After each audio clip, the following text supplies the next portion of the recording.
101.5 KGB FM San Diego. It's the best of Dave, Shelley, and Chainsaw.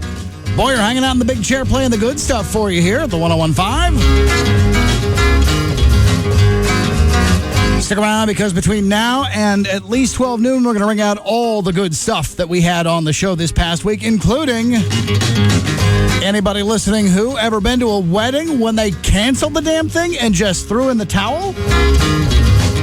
Plus, how much would you take to stay home from Dave's big celebrity wedding?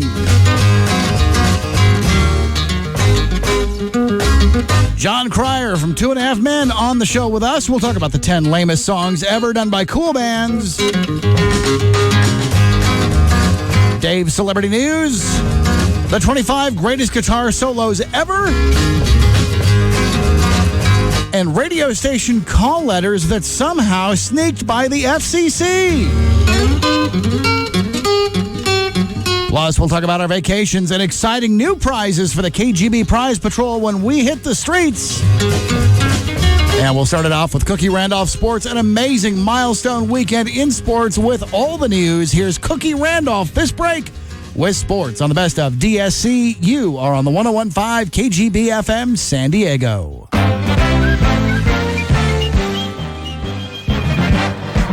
Let's get a sports update here on KGB and Q103. Doing grocery shopping yesterday, and I'm so under the rock.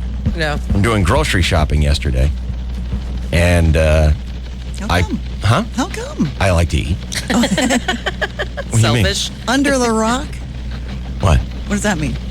Out of touch Out of with touch. the current events. Right. Oh. Yeah, and there's a giant stack of UTs at the checkout, and I see Barry Bonds, $7.55, and I'm like, what? When did that happen? It happened, and it happened here. Right.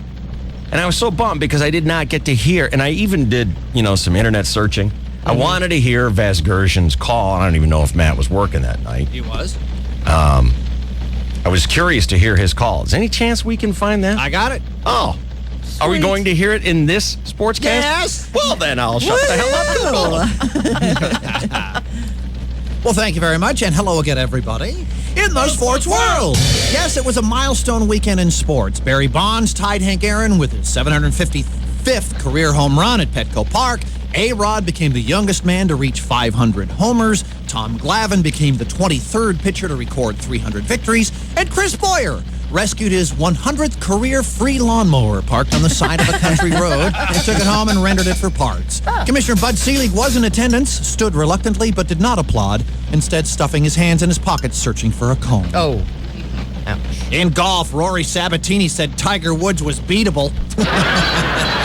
And with a one-stroke lead over Tiger going into Sunday's final round at the Bridgestone Invitational, Sabatini's words would come back to crush him as Tiger posted a final round 65 to Sabatini's 74, stomping Rory by 8 strokes. It was over quickly. Tiger had a 6-stroke lead after just 9 holes, at which time a fan said, "Hey, Rory, still think Tiger is beatable?" Sabatini turned and glared. He barked at a police officer and demanded, with an obscenity thrown in, that fan be taken out of here. Now you get the hell out of here! Yeah. Hey, Tiger, your thoughts on Rory Sabatini? I just felt if I could just keep putting the pressure on him, just keep hitting fairways, keep hitting greens, keep giving myself a lot of looks at him. I could keep, putting a lot of pressure on him because it didn't look like he was all that comfortable with his swing today. Yeah, because you kept looking at him, you carnivore. Is that how you win? We got to tell Bromo that tip. So, Keep looking at him. I wonder who the favorite's going to be at this week's PGA, the 4th and final major, in beautiful, breezy Tulsa, Oklahoma, in August. Yeah. Look for some world record butt crack sweat. Yes. Famous Love III wears his traditional beige trousers. Well, golfing will never be taken as a serious sport by fans when you got crybabies like Rory Sabatini who can't take one pretty benign crack without demanding his have him removed. Like Sinatra. Get him out of here. He called me Frank. It's Mr. Sinatra. He's looking at me. You can't look at me. Crybaby. He is a snitty little snot. He's fiery. God. Oh, I hate that guy. We don't like him. So how about that Barry Bonds, huh? There it is, number 755. Wow, that is an incredible. That was it? That's all he said. So the circus has left town. The Padres having swept the Giants during 3 straight sellouts at Petco Park. Padres still a game and a half behind the streaking D-backs. The freaking D-backs who swept the Dodgers. Padres visit St. Louis today. First pitch 4:05 our time this afternoon, Channel 4. Too early to be thinking about the wild card chase? No. Padres in the driver's seat by 2 games. And a couple of other quick sports notes before we move along. A legendary Dallas Cowboy Michael Irvin teared up as he was inducted into the NFL Hall of Fame on Saturday. Not because he was overwhelmed with emotion. He just got some cocaine powder in his eye. Ouch. And congratulations to Bai Yun, the 16-year-old panda at the San Diego Zoo who gave birth to her 4th cub on Friday. I think she named it Ron Santo. Anyway, meanwhile, the father panda spent the afternoon blissfully humping a bamboo shoot. Selfish guy, didn't even want to cut the cord. Other sports, David. I was so disappointed in Michael Irvin's speech because I saw just this little clip, this little still shot in the Sunday newspaper where he was talking about his wife. So I thought, well, Michael Irvin got all weepy and sobby. Yes, he did. So I went to YouTube to watch his speech. It was good. He was very contrite about all of his past travails. He took all the responsibility himself, and then he whipped out his Johnson and showed it to the crowd. Damn it. Want to ride home with me? Murmur. It is 6:29 and 5 seconds. This is your 11.5 KGB Sports Network. Dave, Shelley, and Chainsaw all morning. Classic rock all day. 101.5 KGB. 101.5 KGB, Dave Shelley and Chainsaw Show. It's the best of program on a Saturday. Monday through Friday, we are doing the summer of 9 to 5. Every hour, every weekday from 9 a to 5 p. We're giving away a 4-pack of tickets to some great family fun. Check it out on Monday starting at 9 o'clock. Plus, the summer of 9 to 5, one winner is going to drive home with a brand new F-150 Super Cab truck from Pearson Ford. It's driven by the giant Pearson Ford and the 101.5 KGB. Log on to 101kgb.com. Keywords are 9 to 5. It's the 101.5 KGB, and we'll talk about Barry Bonds and Chucko, her brush with baseball greatness. All this break coming up right in front of exciting new prizes for the KGB Prize Patrol. You've got it here on the 101.5 KGB. There it is. Number 755. Wow. Well, at least you got the number right. What color? There it is, number 755. Wow. It's like I was there. Poetry.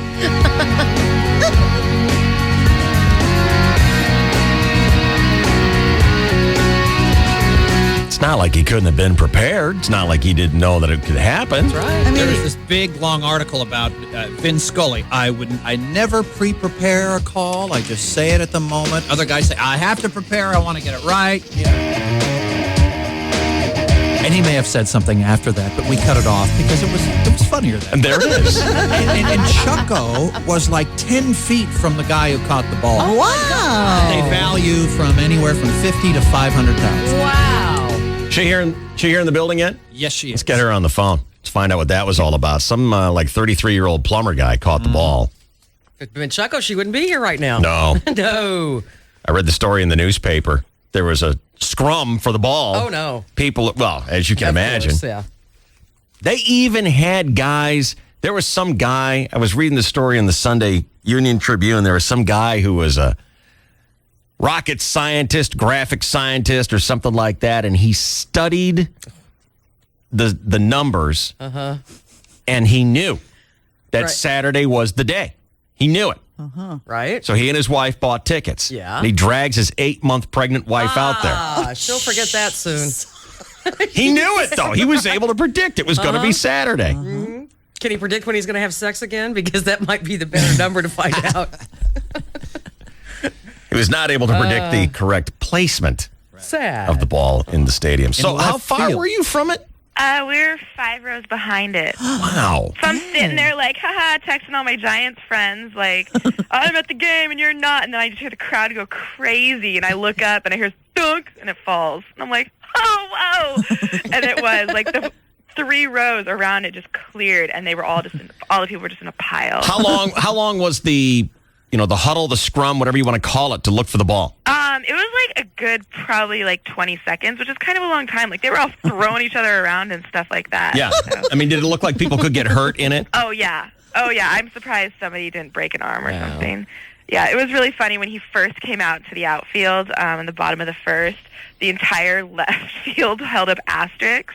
Yeah. He walked out. It was so funny. And they had all the security and stuff. They had so many cops around, and the cop in the outfield just cracking up. It was so funny. But they still cheered like crazy when he hit it, right? Yeah, I mean, the energy was insane. Like after it happened, there was just like this buzz. It was so cool.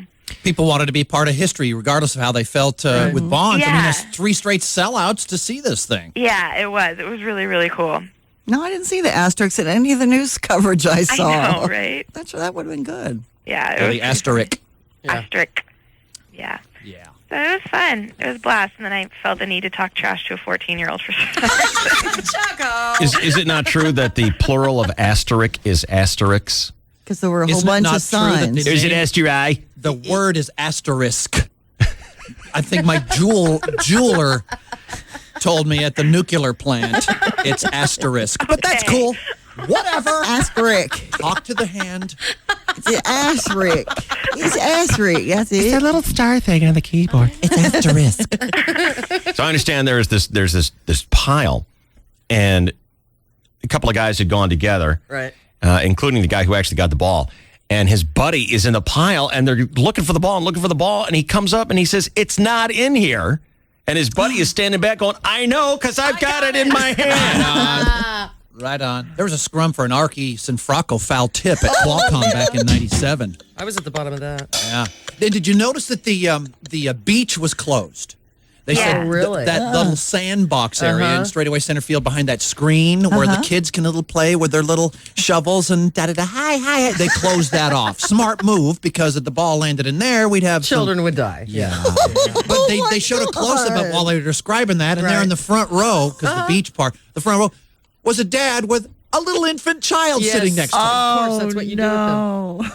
Now, I was thinking to Ball myself, didn't land there, so it was all right. Yeah. where is the most likely place for the ball to end up? For Bonds? Yeah. In right field. Right field, not Yeah. left field. Correct.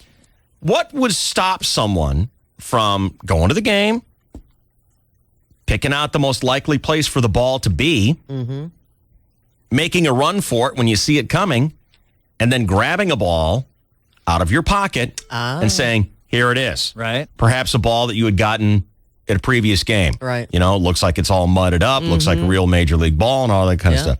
And I thought to myself, well, maybe in, times like where it's like, imminent, he's going to hit the home run, serial numbers on the ball. But no, that's crazy because they'll go through 4 or 5 balls per at bat. There's just no way to track all that stuff. Yeah.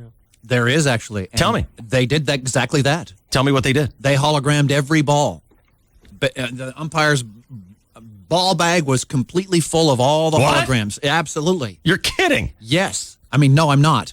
Yeah, they actually absolutely A hologram that would not have previously been on there. precisely. Had Barry And they Bonds kept- not and been there's a sitting guy on with- 7-4. And there was a guy with a clipboard, and he's marking off every ball that's being put into the game, pitch by pitch, to make sure that ball will not be misidentified. Right. When it is caught in the stand. So the claimer will there's a lot of money at stake here, $500,000. So they're going to go through all that. Chaco, true story.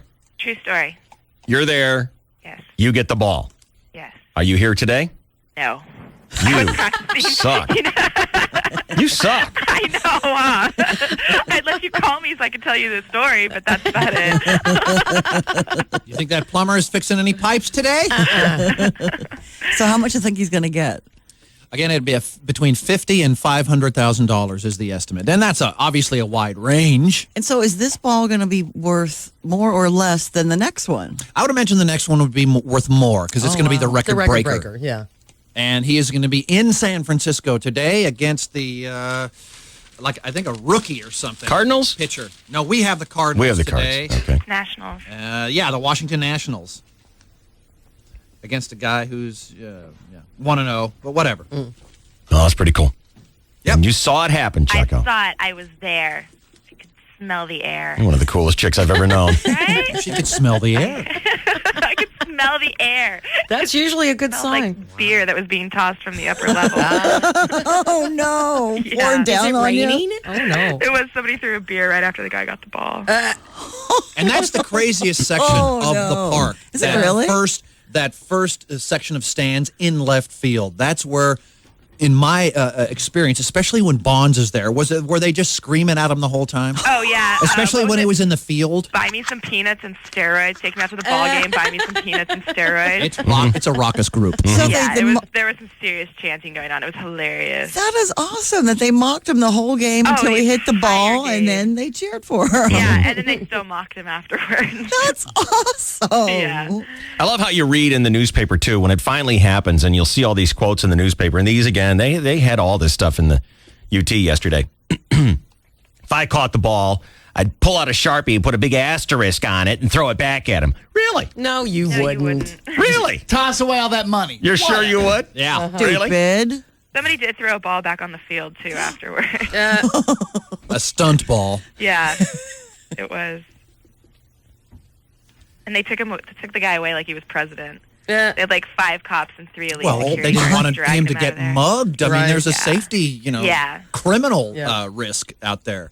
I wonder about that. When you've got the ball, you're holding it in your hand. Who's to stop someone from grabbing it and saying, no, I've got it, you know? Well, there was a huge controversy on 73 or 70 when Bonds broke that record, the Right. single season record. There was, I had it, no, you had it, you stole it from me, and Yeah. so they have security ready to pounce. They had something like quintuple the normal security, and it's kind of weird. I bumped into the pinch hitter Mark Sweeney. Yeah.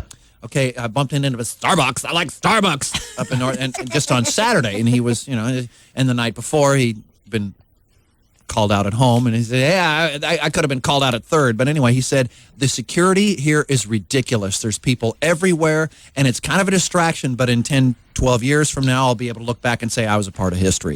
But he said that the security is just unprecedented by triple. Wow.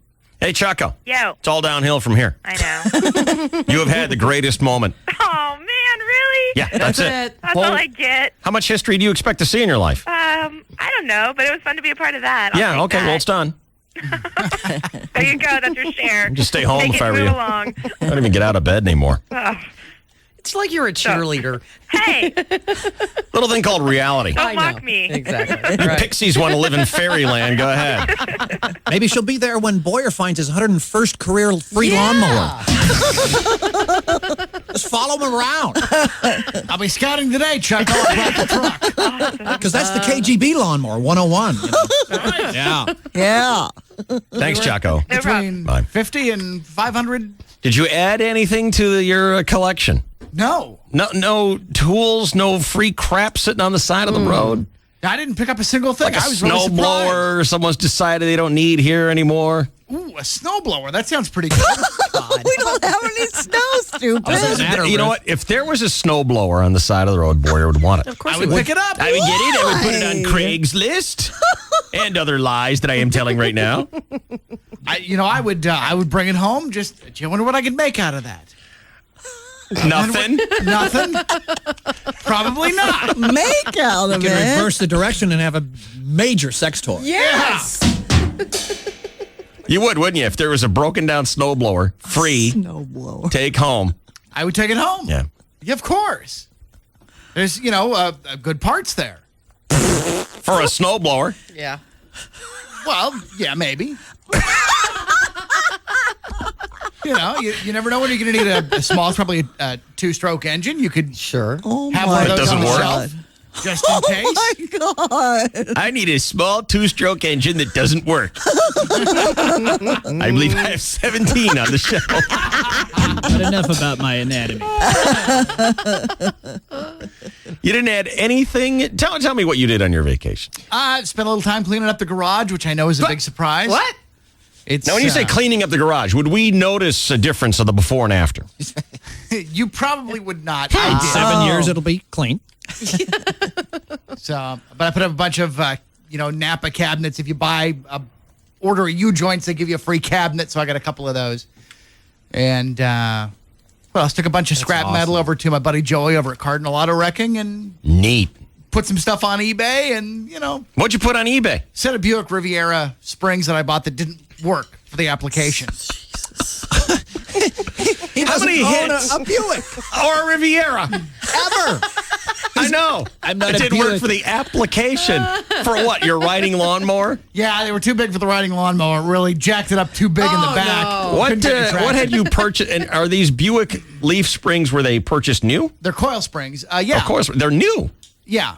And And where were you going to put them? well, Jill's dad had a Riviera, and it was a 65, and I bought a set of springs for a 66, because I go, what's 1 year? Oh. Apparently, 65 to 66 was the year that they changed nothing but the rear spring. Well, you're supposed to know that kind of crud. One of your Napa buddies should have told you Marissa that. Tomei says hello. I looked it up myself, and they didn't have one for a 65, and I thought, well, 66 is close. What the heck? What kind of money do you spend on that? I don't know. It's like, I think I paid, $40 or $50, and I sold them for 10, so I only took a $40 loss. That's like a new car my for you. God. You put the springs on eBay? Yeah. And you got $10 for them? Yeah. Isn't shipping and handling twice that? Well, they pay shipping and handling. Buyer pays. Buyer pays that, yeah. Wow. So it only So that cost was me his like big move on vacation. it only cost me $30 or $40. Oh, my But he got 10 back. God. But I got 10 back, yeah. Bonus. But don't they have like a huge book that you look up all the auto part crap The Chilton's manual. to Yes, see what and- part goes to what year car? Yes, and it said it wouldn't work. And So I thought, what'd you buy it for? because I thought, well, I could make it work. Oh my could bend it. God. it must work. That's very girl. That's very chick-like of you. It's very desperate of me. I is mean, really even what it is. I would have known to go, okay, well, it says it doesn't work. Okay, so we won't What get this. happened to Jill's father's Buick? It just spring sag. The things. So it has not yet been 45 repaired. years old. Oh yeah, I got another set of springs for a 65 Riviera, and put those in, and it's fine. That was like 6 months ago or something like that. Dang. It's So good. your big move, resting up on vacation, was to move some stuff around in the garage and take a $30 loss on a pair of 1966 Buick Springs. Damn it. Yeah. I went out to a little spot off Pine Valley, took the Ranger out, did a little four-wheel, a little off-road trip. It's fun. Had some fun there, and that's about it. Changed the oil cooler lines in the Mercedes. Just God, why stuff didn't you that call? Nice. Stuff that you would not have any And interest look or at his appreciation face. in. He loves it as if he has been with his whole family to the Grand Canyon. He's thrilled by this. And that's wonderful. He loved that. I mean, Sadly, his details are better than mine. Oh. Yeah. Oh. yeah, he I did saw go. Chuck and Larry. Jessica Biel, I'm telling you. He went to the Grand Canyon with his family. And Right, yeah. I hated it. Yeah, but you can see Jessica Biel in Telling you, it's worth it. some other movie without having to put up with those two guys. If you're at the movies, if you go to see, Born, or you're going to go see Live Free, Die Hard, or something Right. like that, and it starts at the same time as Chuck and Larry, about 50 minutes into your movie, take a break. Go see Chuck and Larry for 10 minutes. I'm telling you. That's funny. That's the scene. I'm telling you. 50 minutes in, folks. That's my estimation. About 50 minutes in. Dave Shelley and Chainsaw, all morning. Classic rock, all day. 101.5 KGB. You feel better when you laugh. So feel great this weekend. Go to 101kgb.com. Keyword click to pick the comedy show you want to see at Paula Casino. It's another click a ticket weekend on KGB's website. Hey, the easiest way to get down to the bottom line on a hot new Nissan? You get to Nissan's National Bottom Line Model Year-End Sales Event. It's going on right now at all 6 Mossy Nissan locations. This snuck up on me, but Mossy Nissan is clearing out all their remaining 2007s to make room for the new 08s. So not only can you take advantage of huge factory year-end rebates and low APRs, you're going to save even more thanks to Mossy Nissan's low bottom line prices. Check it out, all 6 Mossy Nissans, Escondido, Oceanside, El Cajon, National City, Kearney Mesa, and Poway. Just north of San Diego, you'll find the ultimate getaway. With all the luxury and excitement of a Las Vegas resort, this is where you can live it up and enjoy the hottest gambling action. With over 1,600 of the newest, hottest slots and 60 fast-paced table games. Check into our luxurious 650-room hotel or check out 8 tempting restaurants from buffet to gourmet. Plus 3 bars and poolside drink service. Want more? How about the best loyalty program anywhere? Total Rewards. You can earn reward credits in San Diego and redeem them in Las Vegas or nearly 40 of your favorite casinos, coast to coast. So remember, if you're ready to live it up, there's only one place to go. Harrah's Rincon, San Diego North. Must be legal age to gamble in casino. No one to stop before you start. Gambling problem? Call 1-800-522-4700. Owned by the Rincon San Luiseno Band of Mission Indians. Managed by HCAL Corporation. We don't have to go into the ugly details of what you did. Let's just say it didn't go over well. Okay, so be patient. So what if you have to sleep on the couch a little longer? Soon, you'll be able to make it up to her when Shane Company opens with San Diego's largest selection of diamonds, rubies, sapphires, and pearls. For 4 generations, the Shane family has been sharing their passion for gemstones and fine jewelry, rings, earrings, bracelets, necklaces, pendants, literally thousands of ways to say, I love you. Or in your case, please forgive me. And to ensure your peace of mind, Shane Company will take care of her jewelry for life, for free, whether your budget is under $100 or $20,000. You'll get more beautiful, higher quality jewelry for your money at Shane Company than anywhere else in town. So, if you need to make a peace offering, wait till Shane Company opens in San Diego, just north of I-8 on Camino de la Reina Road next to Westfield Mission Valley. No matter what you're into, soccer, football, basketball, jogging, hiking, you name it, there's one thing that can absolutely make or break your performance. Sometimes the thrill of victory can be lost simply because of the agony of defeat. At Sport Chalet, we offer the widest selection of footwear. In fact, you'll find more footwear at Sport Chalet than most stores that only sell footwear. And we have what you want in stock.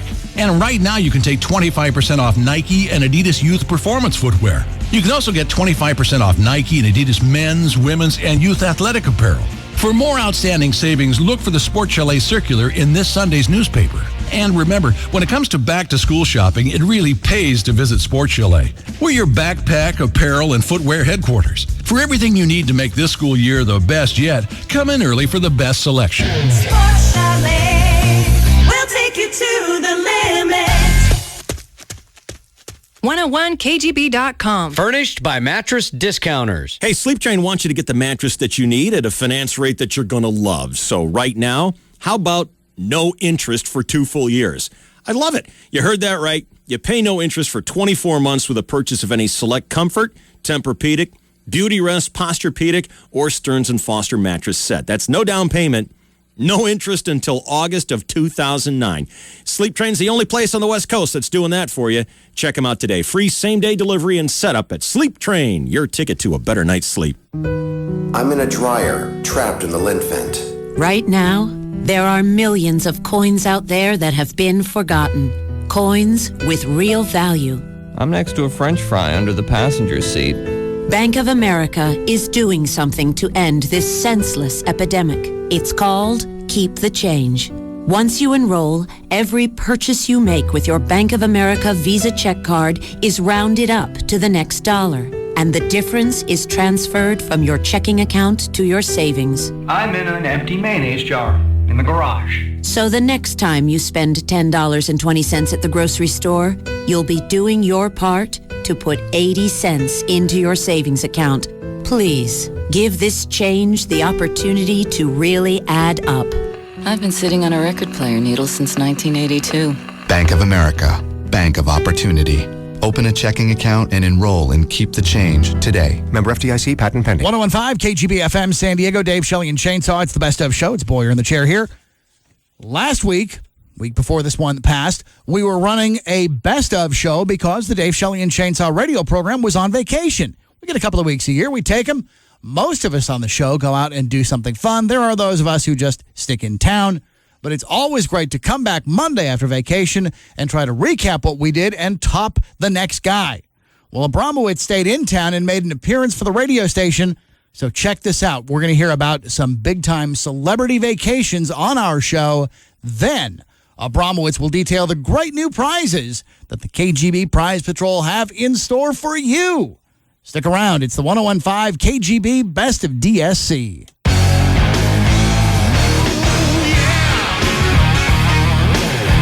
Who wants to go next?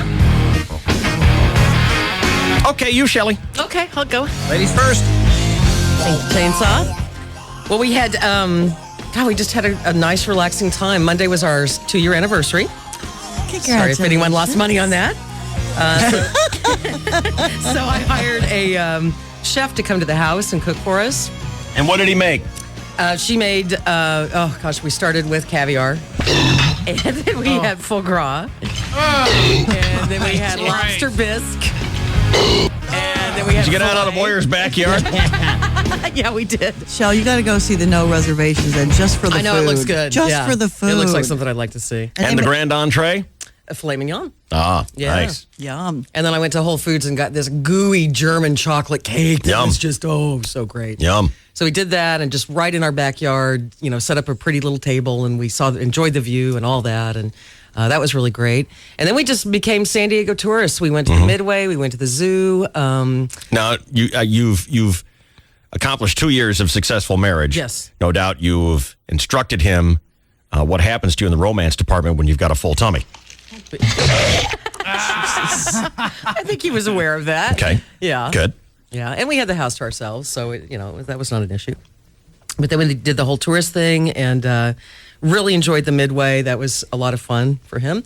And there are a lot of stairs on a big flight carrier. Yes, there are. A whole lot. But it was kind of cool. The view was great and just the history of all of that. And then one day we did a tour of all the skyscraper bars in San Diego. That was our mission, was to hit every one, and we only made 3.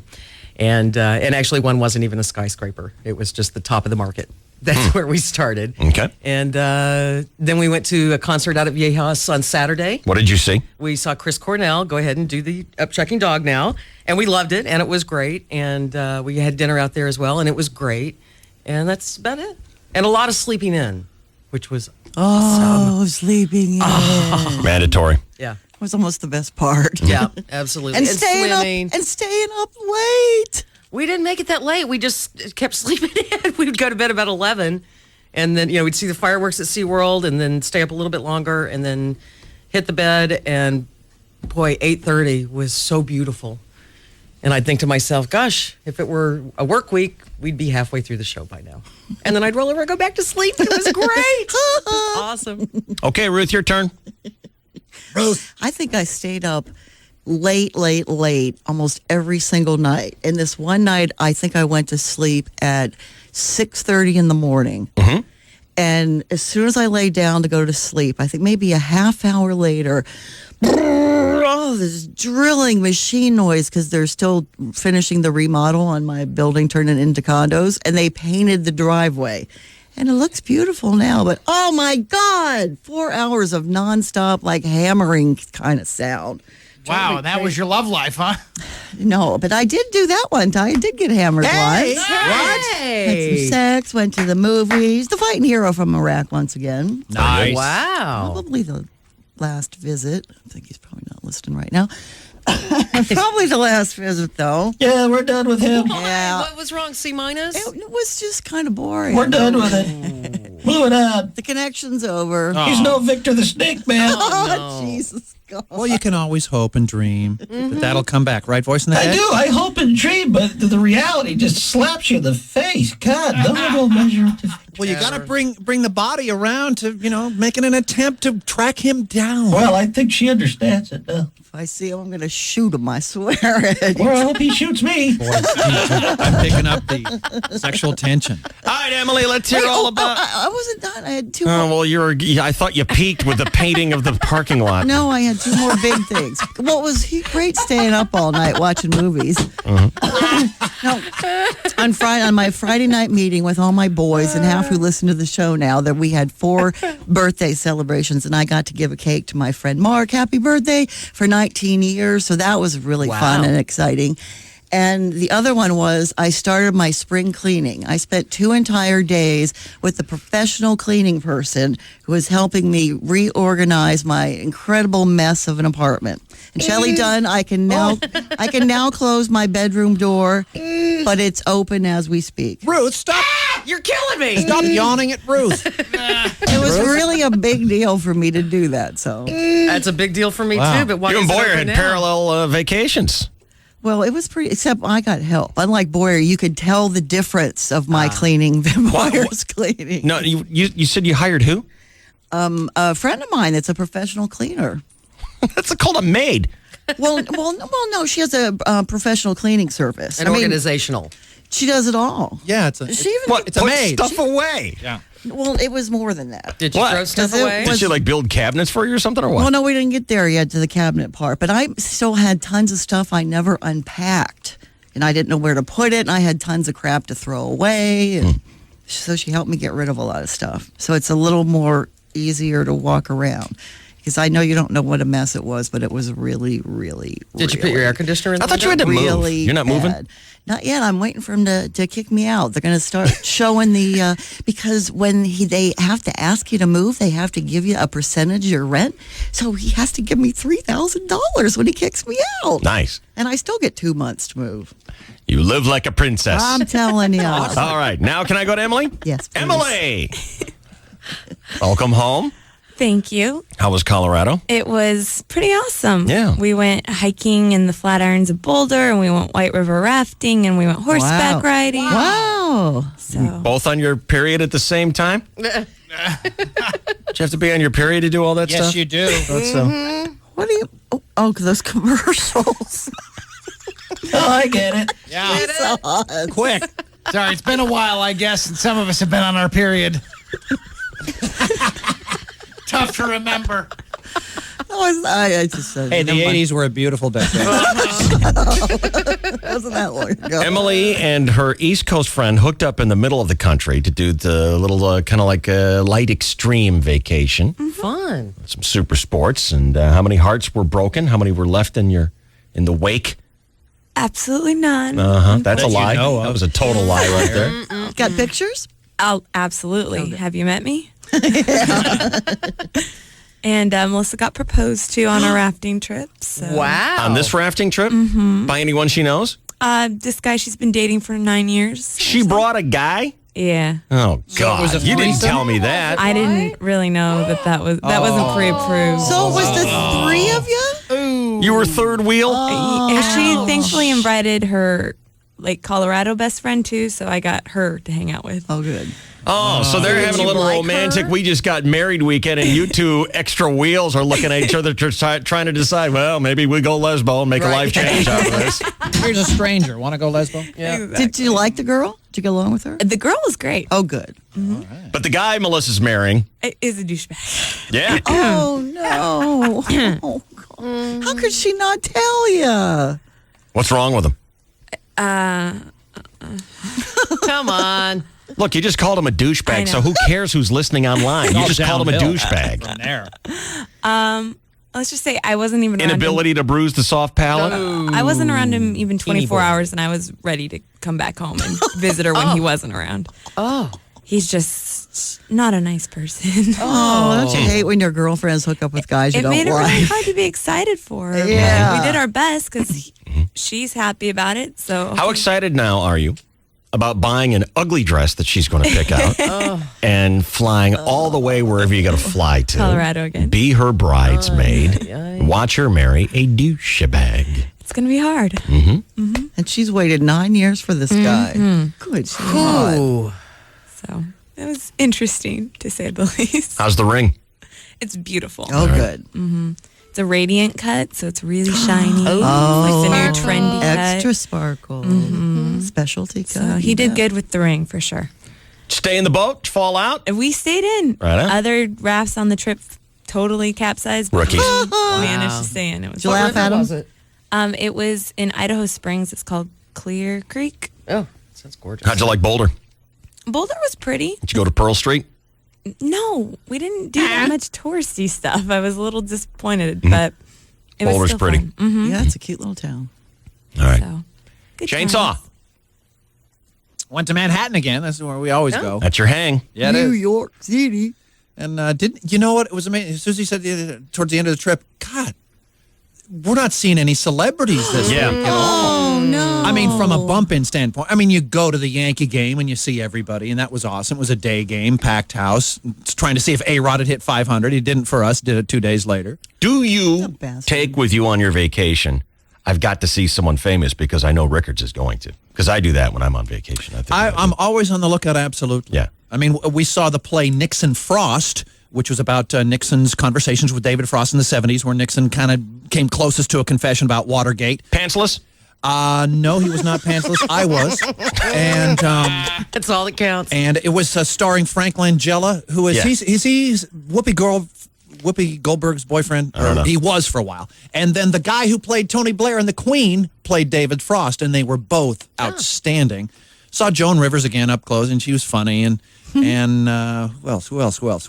That's about it. I saw this one comedian guy who we play on the show here from time to time. He's the guy who said, "Hey, would you fight for me? I don't even fight for myself, sweetheart. I'll run for you if a guy, but you better keep up, right? Because I book. I'm not going to get my ass kicked because you broke a heel." You know, that guy. I love that guy. And he told, Matt Correa is his name, and he told this one joke where I got this grandma, she can't see very well, and she wanted to see 9/11. She wanted to see, the World Trade Center area. So I took her to a construction site. And, hey, I mean, she couldn't get around. She said, "Hey, it is much smaller, isn't it, Nana?" Yeah.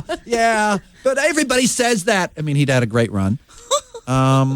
Can't think about anybody. That's about it. Not just walking down the street, there's Robert De Niro. There was no bump-ins down the street, and we did a lot of walking. We walked 10, 12 miles a day, literally. But don't a lot of stars, people, actually in Manhattan in general, leave that town in summer, in August? Probably. But, the weeks before, times before there, I saw everybody all the time. You're crossing a crosswalk. Oh, there's David Letterman's announcer. Oh, walking out of a building. Oh, there's Jerry Seinfeld. I mean, they're fighting for a cab with Bianca Jagger. None of that stuff happened this time. Aww. Very, very disappointed. Bianca it was a horrible, Jagger takes a cab? Horrible. Yes, she did. I would think she'd have a limo. You'd think. Yeah. Cabs are so easy. Yeah, maybe that's they're so easy. Yeah. Well, what? When's the last time you were in a cab in New York City? Last time I was in New York City. Sometimes you get those drivers that never shut up and scream. I've never had that problem. And they scream at the other cars going by. Oh, I've never had that problem. No. I've never had that problem. I have had the guy who's driving like a maniac through Manhattan. In fact, I had that every single time. Those are the guy you want to follow if you're in a rental car. Just so you know. Well, they know where they're going and how to get in and out. Yeah. Bromo, you were not on vacation. No. You were actually wearing many hats and working very hard. I was running back replays, and I was doing traffic for Ruth, so I was kept a little busy. Ruth. But you had an appearance. Yes. And when you, chances are you've never been to a bar or maybe a car dealership or something like that where a DJ is out there. Mm-hmm. And this is set up so that we can get extra customers in, put a little excitement in the place, extra customers, everyone's happy. Mm-hmm. And usually the DJ will come with prizes that you have to win. Yeah. And I know that you went to an event this past week while you were working very hard here. We all scattered like rats off a sinking ship, and Abramowitz stayed on board and did everyone's job. And thank you for that. I know you did a good job. I'm glad to do it. Thanks. So you went to this appearance. Yeah. And you had to win a particular prize. Yeah. Now, what did they have to do to win this prize? Doug's got this deck of cards. Doug works in promotions here at the KGB and has for many, many years. And the cards are very large cards. They're not your typical deck of cards. They're very large, but they're a deck of cards. Mm-hmm. And so he puts them down on the table, and people come walking up, and Doug says, "Hey, you want to play this game?" And they say, "Sure, what do I do?" And they says, "If your card beats my card, then you win a prize." So it's kind of like AC-Doocy or something like that. It's like a big poker game. Yeah. Game of chance. Okay. Game of chance. And it's as simple as that. Mm-hmm. And you'd win the prize. Now, I would guess, having been in this business as long as I have, that the prize you would win would be tickets to a concert at Viejas. Mm-hmm. No? No. Oh, Okay. Tickets to a concert at Humphreys Concerts by the Bay. Mm-hmm. No. Tickets to the zoo or the Wild Animal Park. Mm-hmm. No. CD of Rush Greatest Hits. No. We had one CD, and only one, and it was Eric Clapton, some crappy Eric Clapton's Crappiest Tunes hit CD. What? I can't imagine people would be willing to take the crappiest tunes. What was the prize that you were giving away? Well, you had to win. You couldn't just give it away. No. You had to win. And people kept coming up asking if they could have one, but you have to win it. Well, let's find out the great prize if you could beat Doug's card. What? Yes. Chapstick. And I kid you freaking not. Chapstick. Did at least have KGB written on it? It said DSC on it because it was the chapstick that was left over from the DSC golf tournament. And I say to Doug, I go, Doug, where are the KGB T-shirts? Where are the KGB keychains? Where are the pictures I was supposed to see? Yeah. He's down on the phone. He says, well, because I've been in the prize area where they have all the prizes, Yeah. They have boxes among boxes among boxes on top of boxes of KGB shirts. And yet they don't give them away because they want to sell them through the webpage. Oh, my God. I'm not kidding you, Ruth. I'm not kidding you. Are you trying to explain to me that Clear Channel is trying to make a profit? I've never heard of that. It's going to take me a couple hours to wrap my mind around that one. I could have went to a radio station in Death Valley and won better stuff. Oh, my God. Chapstick. That's so pathetic. And they weren't giving it away. No. You had to win it. Oh, my God. And so we're we're stunned patrons being turned away. Yeah, this one guy walks up and he goes, how you guys doing? Hey, you're with KGB, DSC? He reaches over to grab a chapstick, and Doug goes, gotta win it! Oh, just give him the damn chapstick! Oh, my God. I'll buy it from you. Heartbroken customers. Yes. Who were losing to Doug in the card game. Had to take one last look at the chapstick and sadly walk away from it. And only one attempt per customer. Yeah, and the one guy who had been there, and we hadn't had anybody in about 10 minutes, and he lost. Doug goes, come back and try later. I'm like, just let him play again. Holy cow. It's high-stakes business in major market radio, baby. Yeah. There's heartbreak everywhere you look. Yeah. Heartbreak and treachery. Yeah. 1 minute you're high, the next minute down and out. Yep. No chapstick for you. It's a real roller coaster of emotions, I'll tell you. Well, way to represent, Bromo, to beg for the chapstick for him. All right, dude. See ya.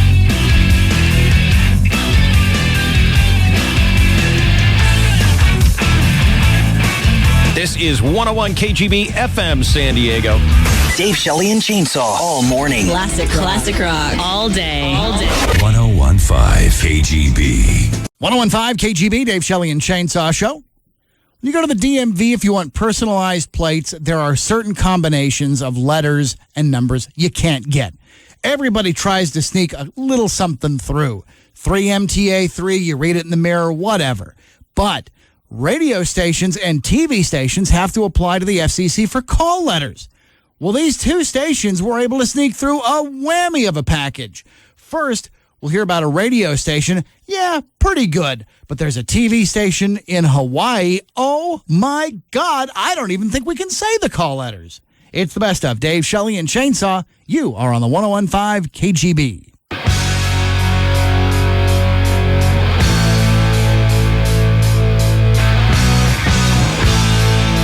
So, I wanted to tell you a story about what happened in our broadcasting business. A lot of times when you're putting together a radio station, there's a lot of thought has to go into it, believe it or not.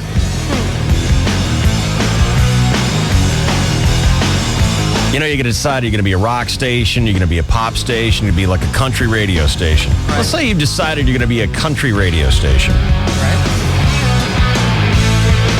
A a lot of times radio stations will look for call letters that are clever.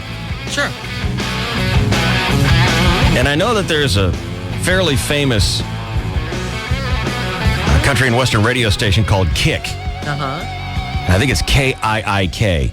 And they made it look like boots and everything like that. And it's clever. Yep. And we have a radio station. Clear Channel has a radio station. And this is just an example in Los Angeles. And it's KIIS. And they call it KISS. Mm-hmm. And if you can make your call letters say something, right, or close to say something, it just adds to familiarity. And we are in a popularity contest here every day. We want people to remember who we are. It's like that first station I worked for, KATT.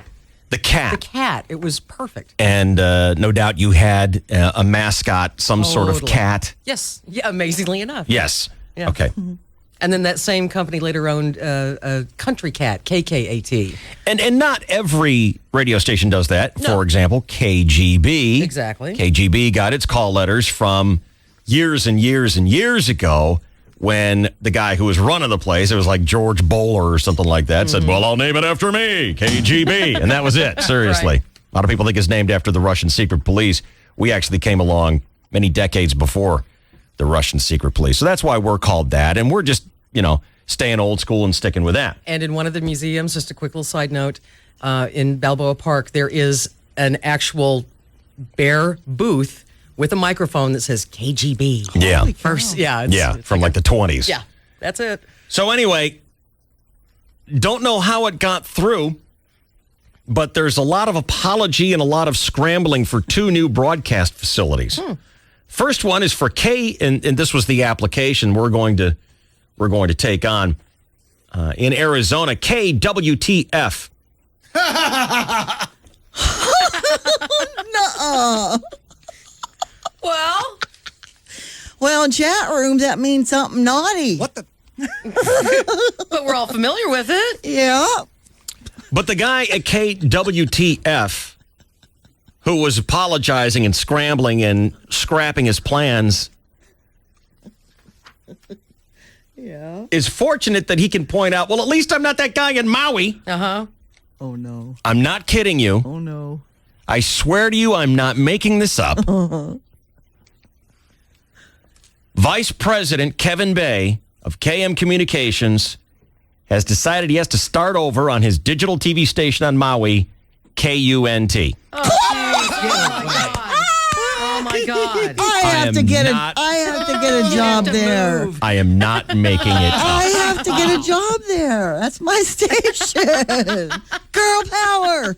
He is apologizing to anyone who might have been offended. Oh, might have been offended. I love that word. We didn't see that. What are you, stupid or blind?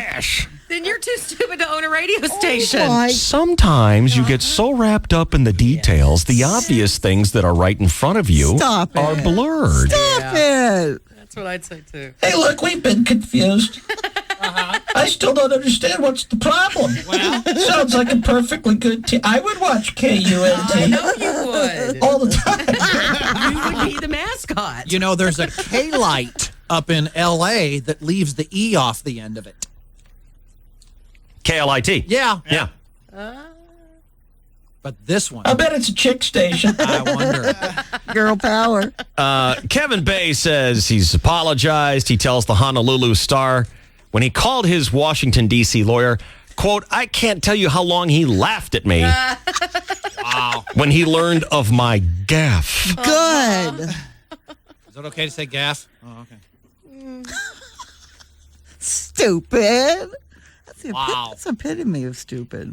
Good grief. And what's the FCC have to say about that? God. They can't talk about it at all. They have to find themselves. And now do all the announcers that tell the stories on TV, do they have to all say it? I mean, I'm reading this story from it's a broadcasting industry magazine called Inside Radio. And just looking at the call letters in this email, is like, Takes oh, your head off, I yeah. shouldn't be looking at that. This is not safe for work. You know what I mean? It's Yes. like, God, that's harsh. Ay, ay, ay. Wow. And I'm just trying to imagine, they've got the graphics that they're putting together. And, they're painting it on the side of the mobile minivan where they'd be running out to yes. cover Maui News. Right. Let's go live to our KUNT. God, killing me. I love it. Were they just like nice, just extra nice people from the Midwest or what? How could you not know? I think they're incredibly crafty. We have team coverage starting with Mike Hunt. Mike, where are you?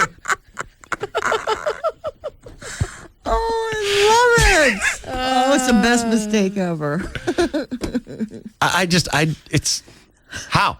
If it was one guy, if it was one little old lady named Debbie Yeah. who didn't know. But this is a whole company. Yeah.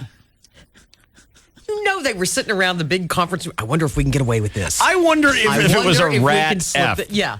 Kevin Bay is the Abramowitz Maybe. of KM Communications. I know. When they announce the new program director, let's all say F it and walk out. And then he'll be the only one who does it. They had convinced that UNT, stood for some sort of crazy, Sure. Insane 3-word moniker that no one been smart enough to pick up. Oh. Universal News Television. Hey, UNT. Why, it's perfect. I can't believe no one snapped it up. I know it. It's an oversight. Let's get it quick. Oh, God. Did they like that preacher? I mean, that priest mean to put an A in front of it? You see him out there in front of the TV station. The big crane is hoisting up the big chrome letters up on the building. Very proud day here at Universal News Television. And then imagine it's the landmark building of your block and you're telling Sure. people directions how to get to your office. Just right across the street from KUNT. You can't miss the big sign. It is still a flincher. It is. Oh, It is, even spelling it out. I want to say it 14 more times. I know you do. Stop it. I only said it once, Shelley. I know, but you're loving it too much. Is it in high def? What's that? Is it in high def?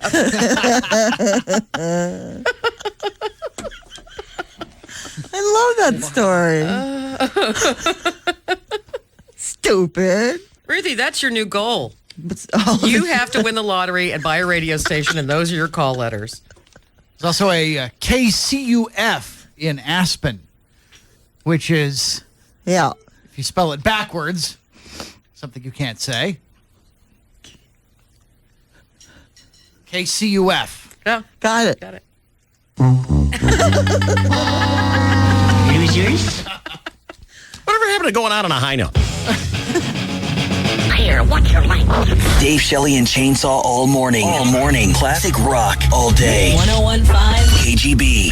This is the time of year the party moves out of the kitchen and into the backyard, which means now is the time to visit Thompson Building Materials in Lemon Grove for all your landscaping and remodeling materials. Beautify and dazzle with concrete table sets, patio benches, and barbecues, fountains, waterfalls, and statuary, plus interlocking concrete pavers, brick, and the largest selection of natural stone in Southern California. Restore and re-energize your backyard now with help from Thompson Building Materials, 6618 Federal Boulevard, Lemon Grove. This Sunday, the Chargers preseason kicks off when the Seattle Seahawks migrate south to face the Chargers at the Q.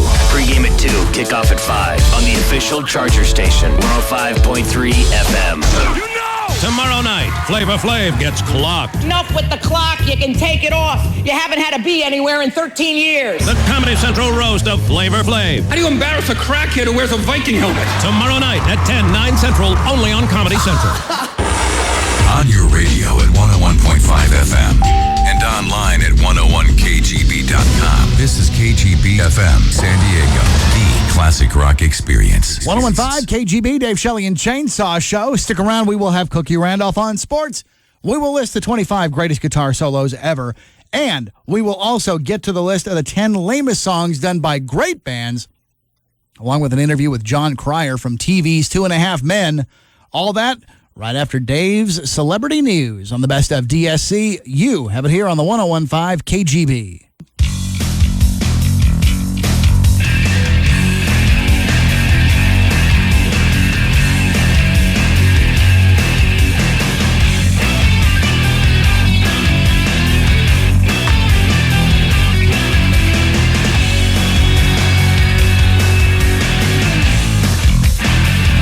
Romo and I were playing golf last week. Went inside, sat down to the bar, had a drink. It's one of those bars where they got a big TV actually behind the bar. So if you're sitting at the bar, you can watch the sports. Yeah. And, it's the typical thing. Picture's on, but the sound is turned down. They put this big picture of David Beckham up on the screen with the headline under it, Beckham frustrated. From what? Jeez. From what? Not You've enough been hours here in the day to count my money. You've been here for 5 minutes. Frustrated over what? Isn't he injured and can't play? Who cares? He's got a sore ankle. He's not Shut playing, but up. who cares? Baby. He's not that damn good. For $50 million? And people don't care about soccer. No. God. Thank you.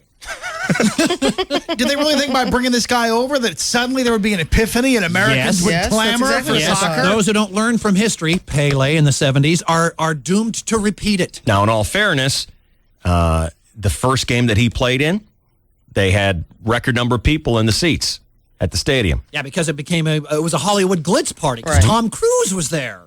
And I think that killed it. The number one convert to soccer, Tom Cruise. Let's Thanks. don't go. Like we needed any more pins to prick into this balloon. This is hard to take. What? This is heartache. Pam Anderson has confirmed that she's sleeping with her latest boss, that magician, Hans Klack. Oh, Hans. Clack. God. Clock? She's on stage for 12 minutes, 4 nights a week. That's right. She's got a 48-minute work week. Okay. That's better than us. Yeah. Totally. But she makes more than us, too. She doesn't have to do anything strenuous, doesn't have to even show her boobs. And she gets $1 million a month. Nice work if you can get it. God, Is this a why great was I country or what? Why was I not born a hot chick in Vegas? His implants are the best investment she ever made. $1 million a month. There were rumors that they were involved, but until recently, no one knew that if Hans Klock liked boys or girls or whatever.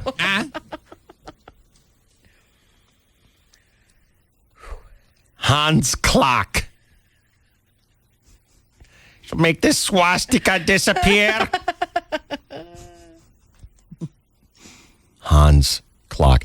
Anybody watch any of the Discovery stuff over this past week when it was Shark Week? Yes. Watched a little bit of that, yes. Wow. And, Cool. and I disked the story on the Indianapolis Oh, I saw part And of why that. would we care? because that's the story that Robert Shaw tells in Jaws when the guys are comparing all their scars. I know, but why should we care that you taped it? Oh, because if you were going to ask if I he saw it, disked it. I didn't see it yet. Oh, it was horrifying. I couldn't. It was You the say worst. record. Will you say record? Yeah. Actually, those are the guys. It was a top secret thing. They were the guys who floated the bomb over to one of the islands, and they got hit by a sub. Blah blah blah. It went down, and there's how many guys in the water? 1,100 went into the water. And how many guys survived? 300. They were just They were in the water for alive. 4 days. Oh God. Yeah. And there wasn't a lot of publicity about it because that ship wasn't supposed to be there because of the bomb. Blah blah blah. Right? Yes, and they court-martialed the captain, saying that he put the ship in peril for not zigzagging, even though they had later Japanese sub guys going, look, we don't care if he would have zigzagged, he still would have gotten shot. Serpentine. Why didn't somebody come look for them sooner? Because though? it was a top secret mission because they had just delivered the bomb to its takeoff site. Hundreds and hundreds of man-eating sharks attacked these the guys. Frenzy. Could you imagine that? And the sharks just kind of hung out and waited for him to drop. Jeez. Anywho. And then, it had nothing to do with sharks, but I found it to be fascinating. They ran James Cameron's special on the Bismarck. You remember Titanic? Mm-hmm. How it kind of was a documentary in the beginning. You had that guy from Big Love, what's his name? Bill Paxton. Bill Paxton is the captain of this boat, and they've got the robot cameras down at the wreckage of the Titanic, and all of a sudden, through the graphics, they turn it into the real Titanic. Right. It was pretty cool. Well, James Cameron's doing the same thing with his robot cameras down at the Bismarck. And what an unbelievable ship that thing was. Did you know that the British Navy did not sink the Bismarck? They beat the hell out of her. They set her on fire, and it was, doomed. but the ship sank because the Germans scuttled her. What's scuttled? What's that mean? Blew it up on the inside themselves. Oh. You'll never take us alive. Got it. That kind of thing. 3 days earlier, the Bismarck sunk the Hood. Whoa. Wait, Isn't that fun? That's not a new radio station in Oregon. Stop Hey, it, Ruthie. what are Got you it. talking about? The Hood You're supposed to lift the hood. had a complement of 1,418 men. You know how many men survived the sinking of the Hood? 3. 3 men. Including the captain, right? I don't know, but it was 3. Wow. Bit of a loss. 3 days later, they're so pissed off, they just surrounded this Bismarck and beat the living daylights out of it. If you ever see it coming on, it's a really cool thing to watch.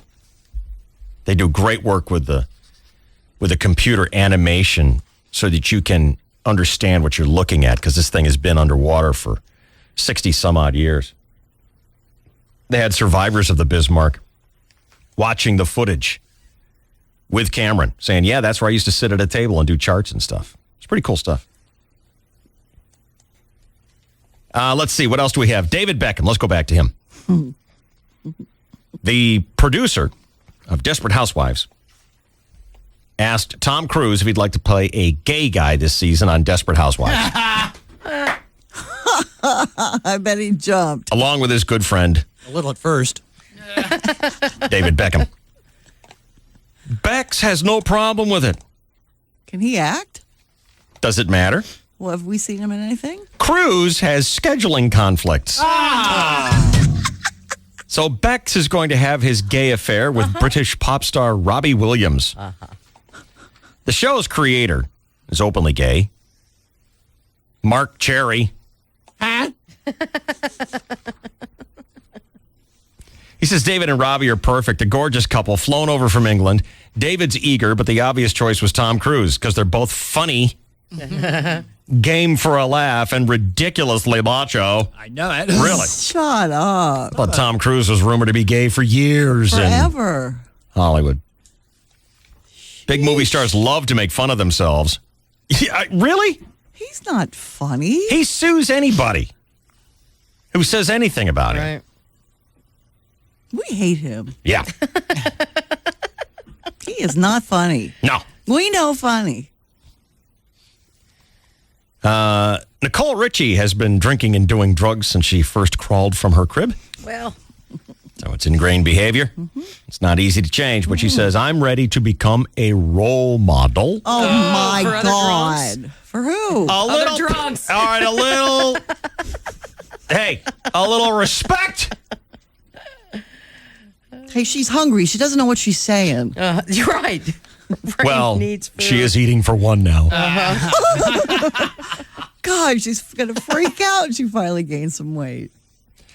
I'm about to enter a world that's so different and so much more exciting than anything else I've gone through. Oh, my God. Like there's food and everything. I plan to live a very healthy and respectable life Brother. and be a good example for the little girls that look up to me. Good God. Everybody wishes her the best, but why doesn't she do it first, then start converting people? She just spent the last 3 years denying that she was underweight. Maybe she should get her own house in order before she becomes a role model for all the little girls that look up to her.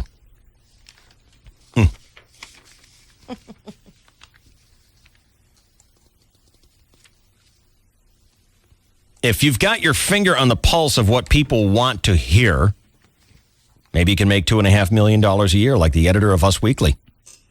She's 35 years old. Janice Min got her start as a freelance writer for People magazine. She wasn't even making enough to live in Manhattan. When the editor accepted a better offer from Star magazine, Janice was promoted. And since then, circulation has skyrocketed. Now it's nearly 2 million copies a week, almost all of it newsstand sales. Us Weekly generates gross revenues of nearly $100 million a month. So when it was time for her own contract to be renegotiated, the publisher tried to lowball her. So Janice got sick that week and suggested they do a cover story on the happy marriage of Jason Priestley. No one bought it. For the first time ever, Us Weekly was beaten by every other gossip magazine at the newsstand. So the publisher got the message, Janice got her raise, and now she's making $2.5 million a year. Wow. Go girl. Stuff Magazine has joined FHM. They're out of business. Oh. Wow. Yep. What's the problem? Guys don't like looking at pretty girls anymore? Of course Well, the problem is they weren't naked. They were always strategically covered up. But a bigger problem was the internet. No one's too excited about paying for something they can get for free. So Stuff and FHM, gone. At any celebrity-filled Hollywood club, you're liable to find at least one, maybe 2, 3 circular tables where people are passing around a lollipop from one person to the next. Sure, maybe it's a sucker. But insiders are claiming that it's ectic. What's that? Well, I don't know. We always see these pictures of Lindsay Lohan and Britney Spears and all these other douchebags sucking on lollipops. Yeah, Since when? Never really thought about it. Ectic. The FDA has approved it for treating the pain of cancer.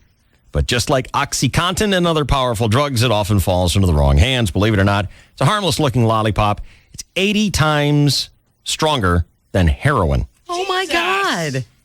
So people who mix booze with the Percopops are asking for an early funeral. So are users who get behind the wheel and try and drive themselves home. At most clubs, the management has no idea what's going on. Ectic isn't nearly as common as painkillers like Oxy and Vicodin, but it's far more deadly, just as addictive. Here's a quote from the TMZ website. They said, our cameras caught Britney leaving Winston's in Hollywood Thursday, sucking on what seemed to be a community lollipop. As soon as she got it in her Mercedes, she passed the sucker to the mystery dude in the back seat who couldn't get enough of it. Now, how many of us do that? How many of us go, hey, I've been sucking on this lollipop for 30 or 40 seconds. Want to stick it in your cake hole? See, but Dave, when you're a stoner, you don't care. No, when you're a star, you're getting stoned on stuff that's 80 times hotter than heroin. Jesus. No one does that. And I guess, if I were... Fentanyl. It says contains fentanyl. Isn't that the thing that woman killed her husband with? The hot chick that worked for the county? Oh, the girl who worked... Yeah. Yeah. And was stealing the drugs and doing meth and killing her husband. Yeah. Sleeping with her boss. Yeah. Having an affair, fentanyl. Mm-hmm. An opioid. Schedule II controlled substance. Good God. I guess if I were making out with Britney anyway, I wouldn't care about sucking on her lollipop, but I wouldn't take one passed down from Gary Busey. Letterman was talking about this new study that says there are 237 reasons why people have sex. And I saw this on the news. It was on CNN or CBS or something like that. And there was a guy. I mean, they went to these people on the street interviews. Why do you have sex? And right away, at least someone said, because it's fun, it feels good, right. That kind of thing. And then they say, but now check out some of these reasons. Like the second or third person they interviewed, it's a guy. And he looked like he was like a college-age guy. The only reason people should have sex is to have children. Oh. God. Well, less competition for us. He's a good-looking guy. He takes himself out of the pool. Well, some people think that, believe it or So not. after you have your quota of 3 kids, no more. I'm stunned by that. 237 reasons why you'd have sex. Well, that is one of them. Yeah, but are there 237? There's a rerun on tonight. I'm bored, got a headache. Critical semen buildup. Something to do while your wife is running for president? An astronaut drunk dialed you? Something. 237. It's ridiculous. I can come up with like 4. Yeah, and they're all two good of them reasons. don't count. Right. Dave, Shelley, and Chainsaw all morning. Classic rock all day. 101.5 KGB. Hey, the easiest way to get down to the bottom line on a hot new Nissan? You get to Nissan's National Bottom Line Model Year-End Sales Event. It's going on right now at all 6 Mossy Nissan locations. This snuck up on me, but Mossy Nissan is clearing out all their remaining 2007s to make room for the new 08s. So not only can you take advantage of huge factory year-end rebates and low APRs, you're going to save even more thanks to Mossy Nissan's low bottom line prices. Check it out, all 6 Mossy Nissans, Escondido, Oceanside, El Cajon, National City, Kearney Mesa, and Poway.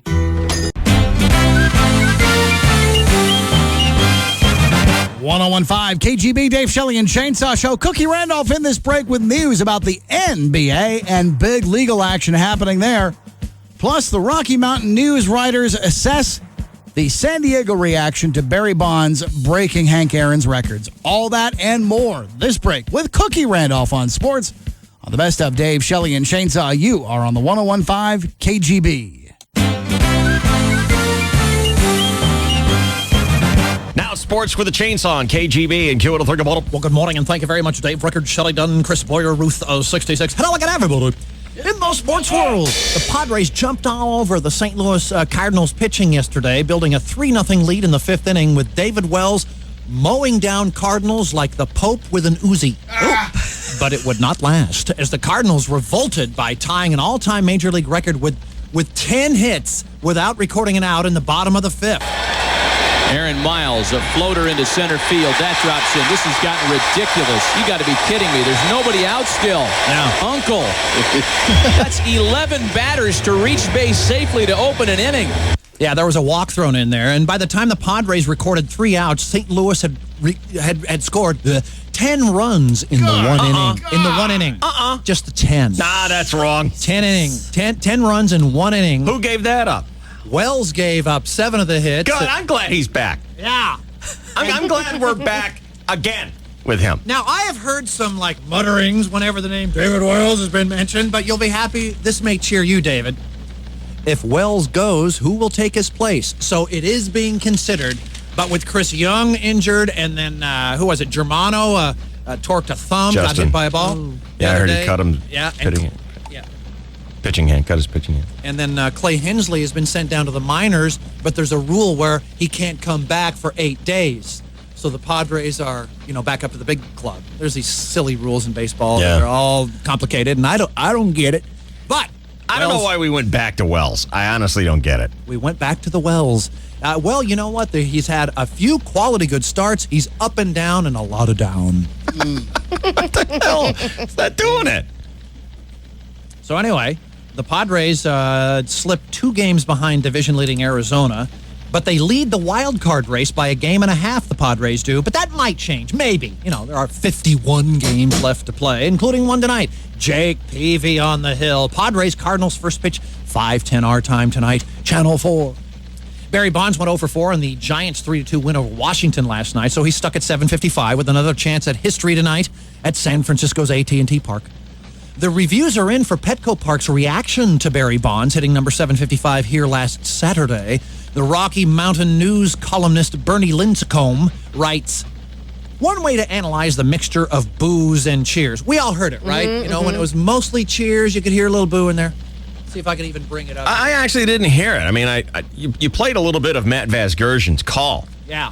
But I was wondering, after it settled in and people finally realized what happened, then did the boos start waving and wafting over the stage? I don't know. It kind of sustained a mostly cheer because I think the fans were so excited about being part of history and being part of the vibe that only an undercurrent of boos could be kind of heard. Here's a little bit of it. You won't hear it well, but... There it is, number 755. So you hear mostly cheers, and there were some boos in there. Whatever. It's about the best away stadium he could hit the ball. I mean, imagine if he'd done that, against the Cubs. Or Philly, Mets, or Phillies. Mets. Ugh.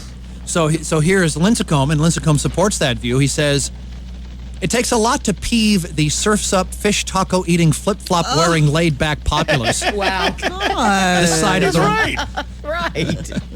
He says one way to analyze the mixture of boos and cheers, okay, and the absence of any syringes thrown on the field, as had greeted Bonds at San Diego before last year, is that good manners ruled. And sure, had it been New York, or dare we even say Denver, the vote would have been weighed more heavily to disgust. So, we're nice people. We just don't care that much. Yeah, other than just, hey, well, we care to the extent where the stadium was sold out to watch the history, but we're not mad. We're nice people. When you're given the option of 2 moods, and one being, he's a cheater, man, he's taking drugs, and that's against the integrity of the ball game, or, cool. Yeah. Come on. You know where we're coming down. Yeah. And I'm thinking it might have something to do with the weather.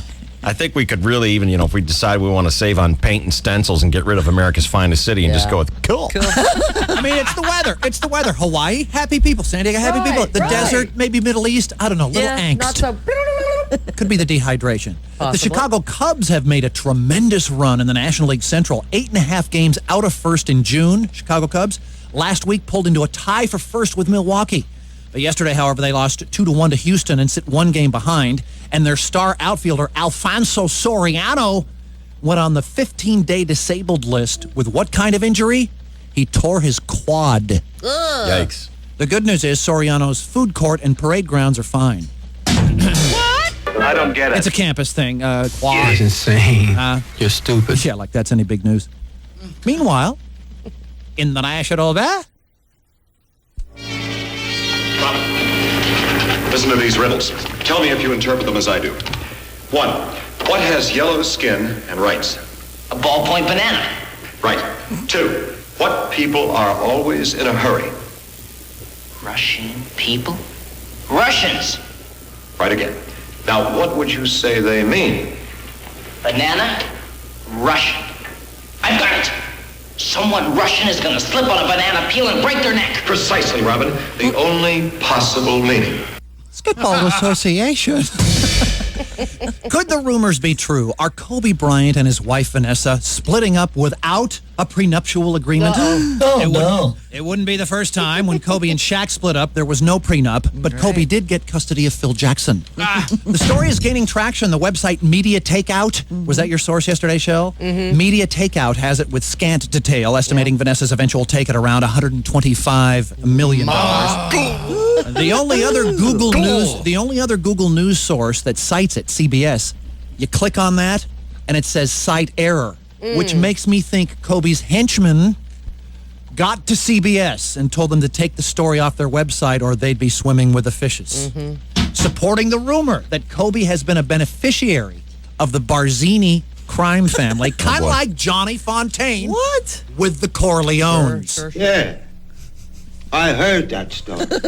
Another sports, Dave. I want you to start thinking about what is the greatest guitar solo of all time, because Rolling Stone has compiled the list. Oh. And we have an opportunity for someone to win some money this morning. Can you all promise you won't cheat and look it up? Oh, brother, I shouldn't have said it. You're all going to cheat and look it up. So that means you want us to look it up, right? No. Okay, I'll get up right now. No, only in your retrieval. You can only look it up into her head. Her head's memory bank's voice in the head. Greatest guitar solo of all time. Give it to you next year on KGB. 6:43, 28 seconds. This is your 101.5 KGB Sports Network. Dave, Shelley, and Chainsaw all morning. Woke up this morning to the KGB. Classic rock all day. Through the ring in him is here the DSC. 101.5 KGB. You've built. This is San Diego County Mercedes-Benz Radio Summer Love Event. Take one. San Diegans love their Mercedes. You'll notice I didn't say like. No, I said love. It's as if they have this special relationship with their cars no one else has. So you're probably asking, hey, how can I too get some of this lovin'? I want in. Well, it's easy. We've created the Summer Love event going on now at your Mercedes-Benz dealer. You'll get special lease or finance offers through Mercedes-Benz Financial on select models that will leave you head over heels in love. But hurry, Summer Love is fleeting. And so too is the Mercedes-Benz Summer Love event. So visit your San Diego County Mercedes-Benz dealer or SoCalMB.com before your chance at true love runs out. Nice. Around here, you have to love what you drive. Available only to qualified customers through Mercedes-Benz Financial at participating dealers through September 4th, 2007. See dealer for details. Special finance and lease offers are available at any of 3 San Diego County Mercedes-Benz dealers, including Mercedes-Benz of San Diego at 4750 Kearny Mesa Road in San Diego. This Sunday, the Chargers preseason kicks off when the Seattle Seahawks migrate south to face the Chargers at the Q. Pre-game at 2, kickoff at 5 on the official Charger station, 105.3 FM.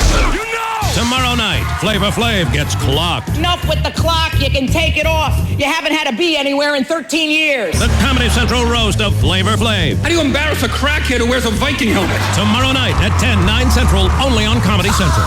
101.5 KGB, Dave Shelley and Chainsaw Show. It's Boyer in the chair with you here. August 17th, it's a Friday. Abramowitz and I will be riding a mechanical bull with the entire Dave, Shelley, and Chainsaw Show live broadcasting from In Cahoots, 5373 Mission Center Road down there in the Valley. Remember, it's August 17th. Breakfast from Sombrero Mexican Food, 13 convenient locations. They're going to make it 14, setting up a Sombreros right there inside In Cahoots. We'll have the bar open. You got to be 21 years of age or older. It's going to be an awesome time. Friday the 17th, In Cahoots, Sombrero Mexican Food breakfast for you. And Abramowitz and I take to the Mechanical Bull to put our metal to the test one more time. Got to see you there at In Cahoots in the Valley with your friends Dave, Shelley, and Chainsaw, and everybody here on the 101.5 KGB. Well, Dave's Celebrity News is on the to-do list. We will get to the 10 lamest songs ever. John Cryer on the show. Right now, a list of 25 greatest guitar solos ever. Who's going to make their pick the best one? We'll put $5 on the line and make it a competition. It's the 101.5 KGB Best of DSC.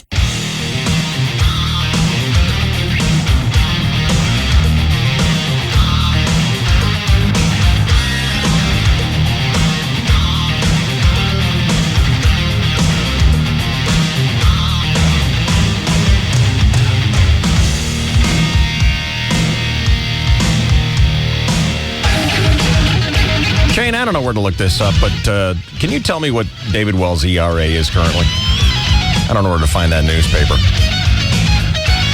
Boyer made an outrageous claim during the commercials. And that was? The David Wells' current ERA is 14. It is 5.54. Okay. What was his ERA in the game? Oh, that's different. That is much different. He flopped it out and then he ran away from it. Yeah, I'm not a sports guy. His ERA is 14. I said, what? Yeah.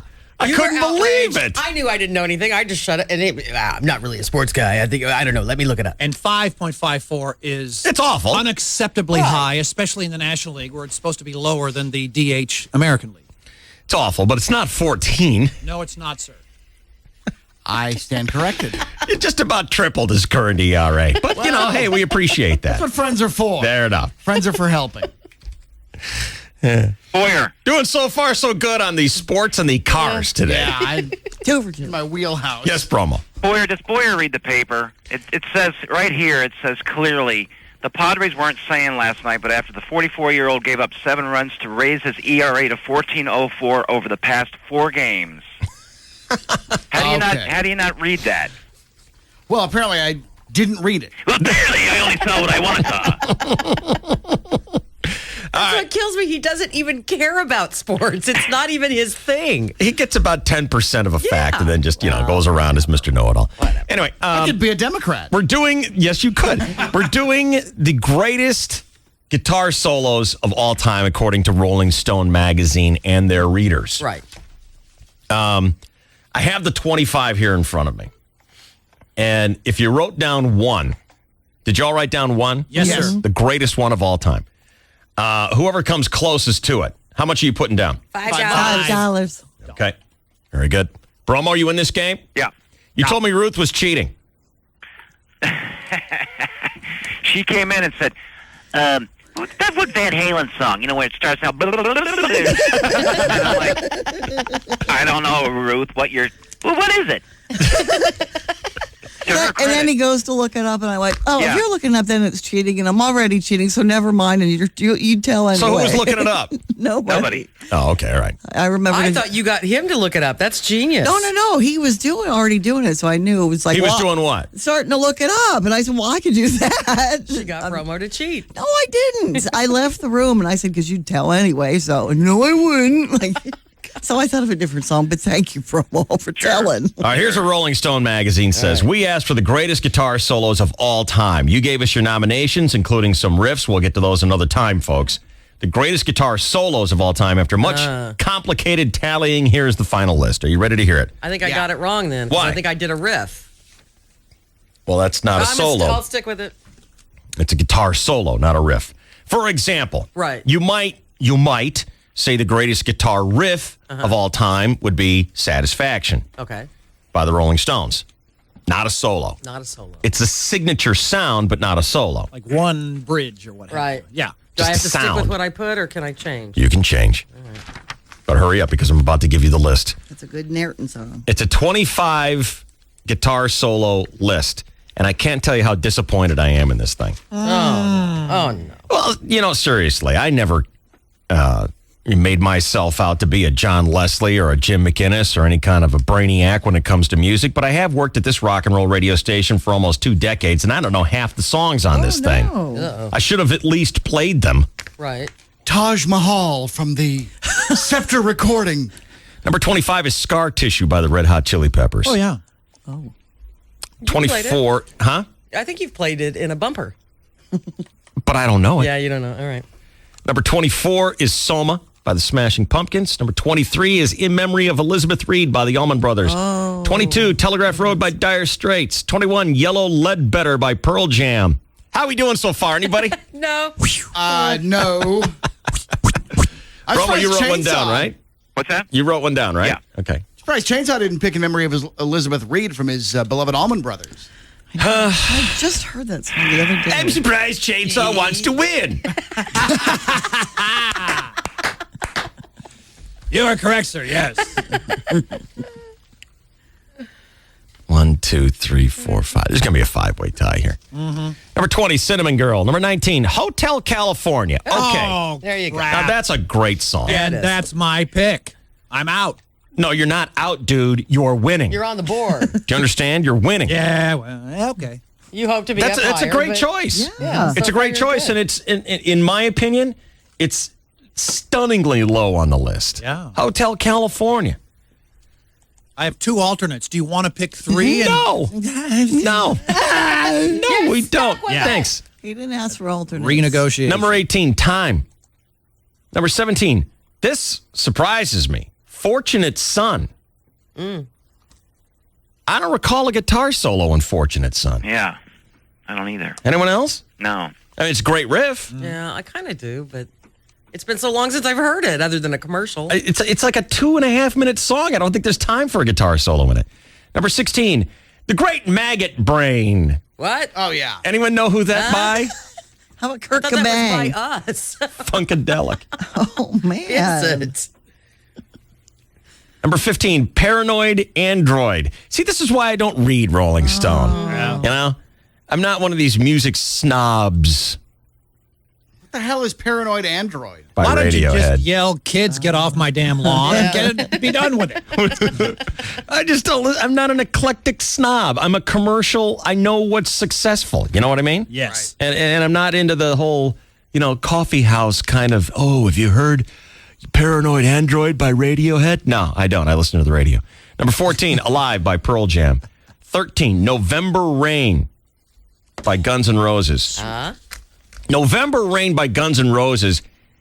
Now, this is according to the readers of Rolling Stone. Oh. Okay. Don't tell me I just changed your mind. Well, the pot-addled brains of most of the readers of the magazine are probably even more far out than the pot-addled brain of the editors. Of the drummer who Dave said it was clearly a reader's poll from twice on the air with your headphones You don't turned even on. have the excuse of pot. Pay attention, Boyer. I was busy tracking David Wells' ERA. 14 now. Over the last 4 games. I was reading about Saturn convertibles. November Rain, while it makes number 13 on the list of the readers, Rolling Stone editors put November Rain as one of the top 5 guitar solos of all time. Wow. It might be, but because I've never heard it. But that they chose November Rain over, I don't know, Sweet Child of Mine? Yeah. If you're going to put G and R in there, good Lord. Gee, that's what I would have chosen. Oh, wait, I mean, did. if Stephanie Seymour wasn't in the video of November Rain because she got high on heroin for 6 months and let the lead singer slam her, no one would know it. Right. No one would even know the song. Not that I know any other ones. Number 12, Eruption. Great. Is that the one, Ruth? Yes. That's the one she was thinking I of. couldn't think of any. Did you write it down? No. Eruption. Because you wouldn't let me have it because I couldn't think of it. I wouldn't let you have it because you couldn't think of it. Could we isolate that soundbite? You wouldn't let me have the correct answer because I couldn't think of it. Yeah, stingy. If only I knew that in school. How dare. Stingy. I would have made the dean's list. How dare you block her brain like that? So I chose another one that I could think of. How You're about such an that? asshole. Just because I don't know the answer doesn't mean I shouldn't get straight A's. Exactly. I'm away. Top 10. Here we go. While my guitar gently weeps. Uh-huh. Number 9. Ball and Biscuit. Yes. Chris Boyer, I will give you $1 if you can tell me who sings, performs, or strums Ball and a Biscuit. No. Muddy Waters. It's the White Stripes. Oh. Number 8, Machine Gun. God, I'm so glad to see the same looks of, Yeah. Machine Gun is by Hendrix. Oh, yeah. Wow. I've been here for almost 20 years. I never heard of these songs. We're a classic rock station. I'm pretty Jimi sure Hendrix. we don't play it. Wow. I Number would've thought 7. Voodoo Child would have been for him. It's Voodoo Chili, please. Oh. Number 7, Purple Rain. I got it. That's you? Prince, right? Nice. Yeah. Well, that guy's notorious for being a classic. He's a very good guitarist. Yeah. Absolutely. Number 6, Crossroads. Eric Clapton, David. It's Creed, really. Stupid. Not Derek and the Dominoes. There's 3 choices here. Eric Clapton is a 14 ERA, David. That's over the last 4 games. Top 5, here we go. All right. Bromo is winning. Sorry, dude, you got knocked off. I'm out. Yeah. Your hotel California. got knocked off. Done. Top 5. Marquee Moon. What? Huh? Who? I looked it up. It's not even in our library. Isn't that a children's book? I don't know. Number 4, Comfortably Numb. All right. Number 3, One by Metallica. Number 2, here we go with a 3-way tie. Freebird. Yep. Oh my God. That's None of you surprising. people put Freebird down? That was my alternate, and I'm an idiot. None of you put Freebird down. I had 4 on the list and didn't choose it. We're stupid. Holy cow. Is Abramowitz going to win this? Possibly. With Prince, Purple Rain? And I bet he cheated, too. Chris Boyer, what is your number 1 guitar solo of all times? Do you feel like we do, Peter Frampton? That's got to win it. That was my other alternate. That's won it. By Rolling Stone readers? Are you crazy? No, I think It's not going to happen. It's too old. Yeah, it's not going to happen. I think Boyer won it. Well, now, wait a minute. I think you want it. Cream, Jimi Hendrix, the Beatles, Led Zeppelin, Van Halen. Those guys are the high. Eagles, Pink Floyd. They're all Neil Young. They're Boyer all won in it. there. Those are old songs. I think they're higher on the list Little different than of Frampton. all-time greats than Frampton. Yeah. Boyer won it because that was going to be my second pick, darn it. What does Boyer have? What'd you choose? Do you feel like we I do? feel like we do. Oh. Classic. Well, that hasn't been named, has it? I'm asking you what your number 1 choice is before I reveal the number 1 choice. I put Sweet Child O' Mine. Okay. GR. Ruth? All Along the Watchtower. Okay. Hendrix. Someone's got it. Boyer's got it. Really? Boyer's got it. Got it. Well, good for Peter Frampton. Or Jimi Hendrix. I will reveal to you Or GNR. what the number 1 winner. Someone here is going to collect the 5, 10, 15, 20 bucks. Damn it, Boyer. It's going to be a $20 payday. Damn it, Boyer. You just hate it. It's not so much that you mind losing Bromo, but you hate losing to Boyer. Yeah, especially at the very last. I had the lead all the way till. Damn it. Look, bro, All the way- just face it. He's right about everything. All the way until you didn't. I put David Wells as the greatest guitar solo of all times. ERA of 30. You know, he's on fire today. You can't deny it. It's just back up. Where does Get he out of come his up way. with this? I went to high school with him, you know that? He used to beat me up, you know. Gave him a piece of my steak at Saskis. The entire entourage leaves. Bye, David. The whole entourage left? Goodbye. You No, chased they him did out of the not. restaurant? No. That's right. When they were going, I went to high school with you. Yeah. They didn't leave. They stuck around.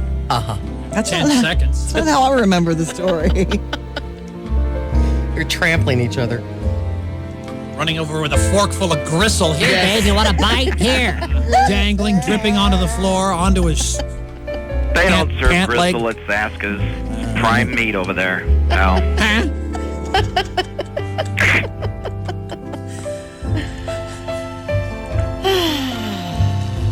All right, greatest guitar solos of all time. Route 66, you chose? Jimi Hendrix, All Along the Watchtower. Shut it down, you chose? Sweet Child of Mine, GNR. Boyer. Do you feel like we do? Chainsaw.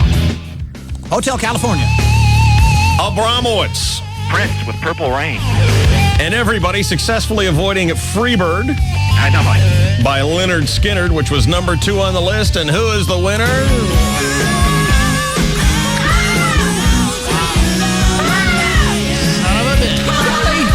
Guns N' Roses. No way. Yes. Peter Frampton not in the top 25. Wow. Told ya. This is a great song. Give Shelley your money. Come to me, Lincoln.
Going to agree. No.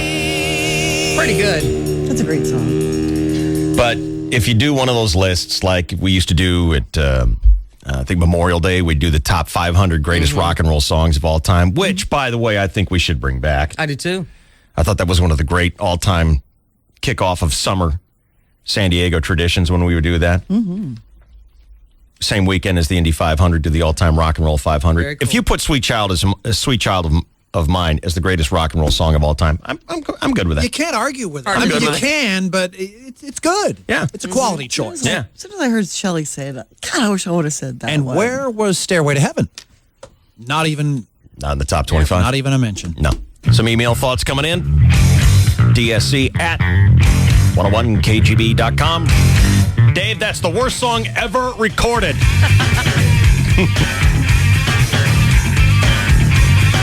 Between Gash's elementary school guitar torturing, that sounds like a flipped over ice cream truck, and Axe Hole Rose's insufferable caterwauling, the whole mess sounds like someone tied a howler monkey, a cat, and a Canadian goose together with barbed wire and trying to stick them down a garbage disposal with a weed whacker.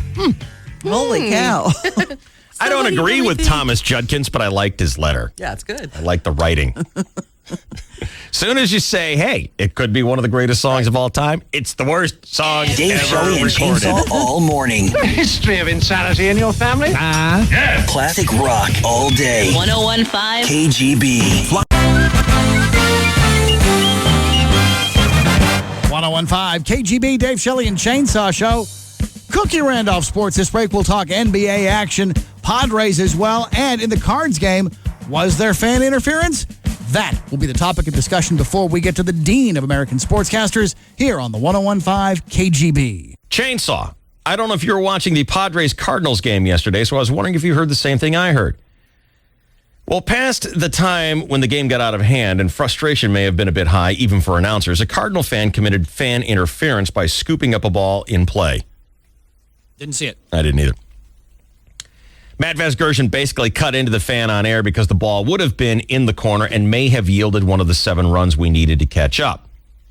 After the tirade, a silence followed, possibly one where the mic was turned off, but I thought I heard a voice bleed through, that eventuality which Boyer fears when listeners give their telephone numbers on the air. And if I heard correctly, it sounded like Uncle Matty in the presence of Mr. Padre Tony Gwynn unleashed a barrage of profanities. Oh, no.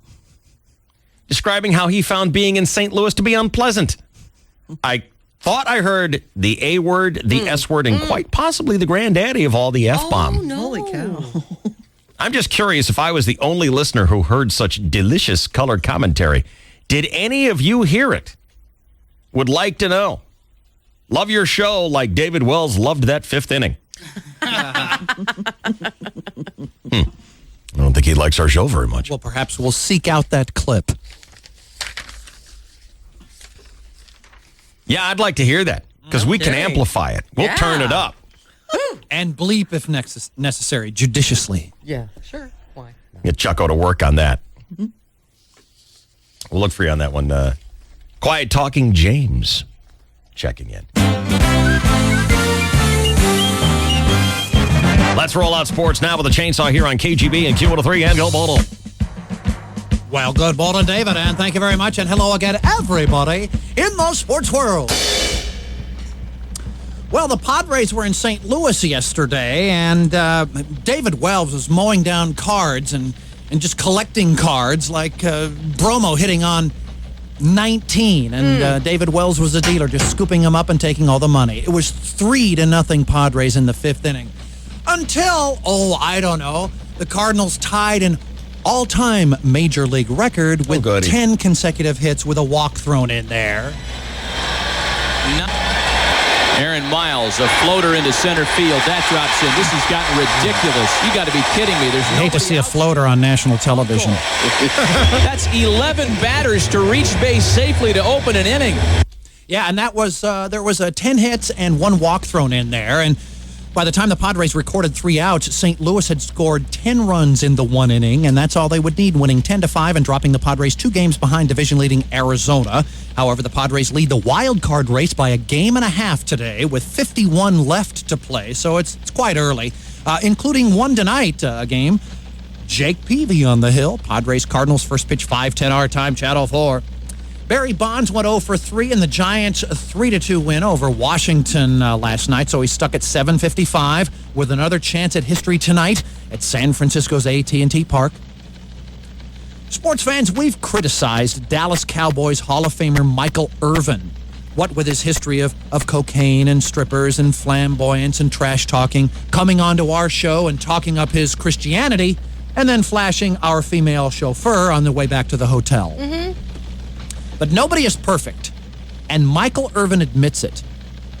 And he gave one of the most moving speeches in sports history on Saturday. Everyone seems to be thinking this. People are saying, all right, was he sincere? Well, he sure looked like it. And maybe he won't be perfect for the rest of his life. If he will be perfect the rest of his life, he'll be the first human being to do so. But here's an excerpt of what I think, and so many other people do, was such a great speech on Saturday as he was inducted into the NFL Hall of Fame. I wanted to stand in front of my boys and say, do it like your dad, like any proud dad would want to. And at that moment, a voice came over me, and it said, look up, get up, and don't ever give up. You tell everyone or anyone that has ever doubted, thought they did not measure up, or wanted to quit. You tell them to look up, get up, and don't ever give up. Thank you, and may God bless you. Irvin also talked about the mistakes he had made, how he was a bad role model, and how he hopes that he raises his children to be a better father, better husband, and role model than he was. It was really, really good. It was inspirational. It was great. And he said to his wife, I have worked tirelessly to give you the for better, but sadly, too many times I gave you the for worse, and you didn't deserve it. And I thought, wow, I mean, that's a great speech. It's too bad the guy isn't that way in real life. I know. He's not. Yeah, He's a who wrote it jackass for in him? real Yeah. life. But he Well, gives a good speech. Is it possible to be a mixture? Because a guy tries, he's obviously has his demons, he's obviously slipped, he may slip again from time to time. But I thought he was sincere and not perfect. Chainsaw, he whipped out his Johnson. Yes, he did. In front of Jill. He's a married man with children. Yes. And he's saying, I do it like Daddy did, and honey, I'm sorry I gave you the for worse. And that was in 2003. Oh, okay. You're right. He's a good guy now. Come on. No. I'm saying He's there's a possibility. jackass. Is that period? Yes. Period. Period. Underlined. Italics. With no other description of the guy. Emoticons. Okay, well, I happen to disagree. I think you can be a jackass and have And flashes know that of you goodness. are. Right. I mean, that's what he's saying. I know that I've been a jackass. I'm admitting it now. Chainsaw, if someone that you were married to was making these great inspirational speeches and yet was running around behind your back, would you think that they were a pretty good person? I would certainly have, at best, a mixed review of the person. I mean, yeah, I don't Boyer. think everyone is completely good. Or well, there are some people that are like a murderer, for example. He's a phony. He's a hypocrite at the very least. He's a total phony. There's part of that too. That would go into the description in my view as well. Okay. Once again, we're all in agreement. No, you wouldn't want this kind of behavior brought into your house. Of course not. And you wouldn't want your wife and your children used as props on an inspirational speech that he's insincere? Because you're supposed to change your behavior to go with the words. No good. Yeah, he is talking the talk, but he's yet to walk the walk. Well, God, it's so that easy is to what make I don't the speech. know. That is not what I know for sure. I mean, The only way you can find out for sure is to become a hot chick, drive him around, and see if he whips it out. Right. I mean, that was 4 years ago. I am not. He might be doing the same stuff today and tomorrow. Chances are, because guys like that are usually always guys like that. I mean, they don't change. That's what I thought.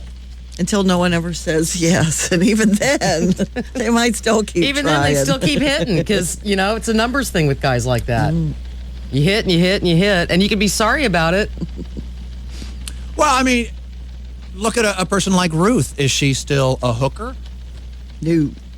And a cocaine addict? I mean, But people. I'm not out making speeches telling people to be just like me. Hey. And the difference is, Ruthie, without making a big ta-da about it, changed her life Yes, she did. and made a commitment to herself to change her life. And what I'm saying is I do not know whether or not Irvin did or not.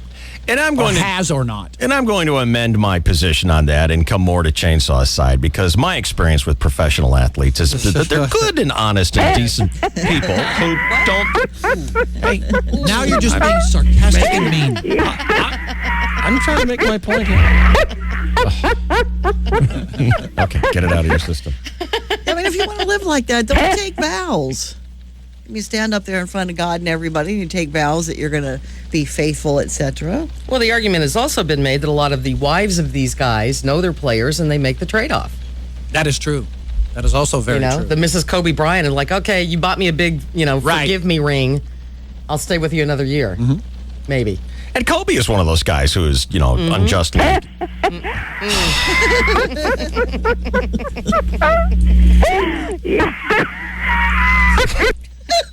That was Mrs. Bryant, wasn't it? Laughing all the way to the bank. All the way to the bank. But your point's well taken, Chainsaw. Yeah, thanks a lot. I just think there's shades in gray in all human beings. It's not so black and white. I understand. Carmella. Yeah. Meanwhile, in the National Bat. Welcome back to the history of rock, the real story. And I'm Scott St. Scott. In the early 70s, Led Zeppelin was a bold, original force in the rock scene. Or were they? One man says no. I'm in Manhattan, East Village, in the apartment of Broadway songwriter Roger Fajot. Now, Roger, you said you knew Jimmy Page of Led Zeppelin? Well, of course I knew him. I believe it was fall of 1970. Now, I know that because I was wearing this beautiful Angora sweater. Anyway, I was giving Mr. Page piano lessons. He has such slender fingers. But I'll never forget the day I was just kind of working away at the piano, much as I am right now. And I was just sort of noodling around, and in walks young Mr. Page. So I tell him I'm composing a song about let's just say a special someone I just met in a restaurant. And it went something like this. There's a waiter I know who lives one floor above me, so I'm climbing a stairway to Kevin. Need I say more? So, was Stairway to Heaven stolen? Perhaps we'll never know. Perhaps the truth will remain forever shrouded in the darkness of a past that is destined to remain behind us, as all history must. From 1971, then, here's Led Zeppelin and Stairway to Kevin. He was a friend that we met only in fleeting moments, but he always said, when you come to Frankfurt, we'll give you a good time. Now, unfortunately, he's not with us anymore, so we dedicate this to Cookie. Skip-Ball Association. Rumor has it that Kobe Bryant and his wife Vanessa are getting divorced without a prenuptial agreement. This is going to be painful for Kobe. He doesn't like to give up one ball, let alone both. In other sports, David. Tom Murphy writes to us. Morning, DSC. Love your show. I did not get a chance to hear Matt drop any kind of, what's the word for it? Expletive? Yes, exactly. However, I did rather enjoy Uncle Teddy in the bottom of the 7th explaining how he loved St. Louis, comparing the new ballpark to parts of the female anatomy. I believe it went something like this. This is the bottom of the 7th, 10-4 lead for the Cardinals. This new stadium here in St. Louis is lovely. The new Busch is great. Great place. Much better than being in the old Busch across the street. Outside ball 1 to Benji Molina. We've got Busch. We've got Busch. He had to know. 7:31. 8 seconds. This is your 101.5 KGB Sports Network. Oh, my. So what are you telling me, Emily? Chucko found a little rant, but it's not clean for air. Goody! Wow. Really? Uh-huh. So she's editing it right now. Beautiful. I want to hear the. I want to hear it unedited. To see a football game I'll at listen to Sky both. Show 32. I don't know, $20? Not if you go to 101kgb.com and use the keyword Sky Show. You'll pay only $5. Sponsored by Verona Valley Ranch Resort and Casino. Experience the incredible sound of HD radio with Sony's HD radio receivers. And get new radio stations between the stations. 94.3-2! In HD digital quality. With no monthly fees. All you need is a receiver. Sony's HD radio receivers. Available for car, home, and office. Let you hear what you've been missing. Visit Best Buy or your other local electronics retailer for a full Sony HD radio experience today. HD radio. Discover it. I have the Matt Vasgersian rant, which I'm going to play for you, but I'm not going to play the part where he attempts to be off microphone because there's just no way you're going to be able to hear it. And even so, I got to bleep it. So, Right. beep, beep, beep, beep, beep. What good is it to play that? Right. But his controlled commentary about the quality of life in St. Louis leading up to the uncensored rant was quite poetic, I thought. Check it out. Best of the series as Khalil Green has his second hit in as many at-bats. A Yahoo comes out of the stands, dives on the field to tackle the baseball. So runners at second and third now as one of the Ozarks' finest poured himself out of the grandstand. Yes, sir. Yes, man. And by the way, the Rams should still be in L.A. Oh. Just thought I'd get that shot in. Had it with this place already. No, 2 right there. Base hit. Yeah. Who's that? Some of the Hall of Fame. To the action, you can almost bet they're going to reach for it. Tony. You know. Get back in your El Camino and drive back to the Ozarks. Oh! Ball and no strikes is account to Josh Bard. Okay, now it's right there that he gets what he thinks is off microphone. Right. And says something like, this effing place, I hate these a-holes. Something We like lose that. every time I we don't know come here, exactly yeah. what it is. But he very clearly went on some sort of rant. Mm-hmm. And, I'm surprised because you just don't do it. do it No. in front of a microphone. You never know. You just don't do it. And he doesn't even have the... Yeah, that's a mistake. Yeah, it is. Sounds like he turned off his mic and then Tony's mic was picked still it up, on. yeah. I learned this Unless trick. you're in master control of all the buttons, and he's not. You just don't do that. He's probably got a cough switch for his own. I'm surprised that the guys heard this watching it on TV I know. because I'm here with headphones listening to it, and I'm going, huh? What? We listen to it during commercials, and you can tell something's going on, but whatever. I don't think Matt Vasgersian likes St. Louis that much. I would guess that as well. How can you tell? What's the problem with St. Louis? Or El Caminos. Yeah, he's just Or the frustrated. Ozarks. He sees his team going sideways. Yeah. And did you notice how Tony got right back into straight baseball commentary? I mean, it was an inside pitch. They're going to go for it. Can you think of the number of times you saw Tony Gwynn lose his temper on the field? I mean, that guy is Never. he is just Mr. Happy. Yep. You don't see him get pissed off. I mean, I could see him, get a little gritty and a little angsty from time to, but that's He always at seems the worst. hyper aware that he's being looked at and being listened to. Did Tony ever challenge a call, get into an argument, get thrown out of a game? I mean, maybe. I don't recall it. Gosh, I never saw one. I mean, it has to have happened in a guy who's played for 20 years. It has to have happened. But the guy is just so chipper and happy. Here he is excusing, the behavior of, an opposing fan that could have cost us some runs. And he's like, well, the ball gets that close to a fan. He's going to, that's going to happen. He's a very cool-headed guy. An all regardless of the shucks moment. kind of guy. Yeah. Yeah. Well, I think there's an intensity there, a real intensity. It's not so casual with him, but he's just cool-headed in the face of all that tension. I mean, as a ball player, there were some really tense moments, obviously, and he just always was cool. Listener Lex has written to us regarding guitar solos. Dear Dave, to paraphrase Forrest Gump, I am not a smart man, but I know what a guitar solo is.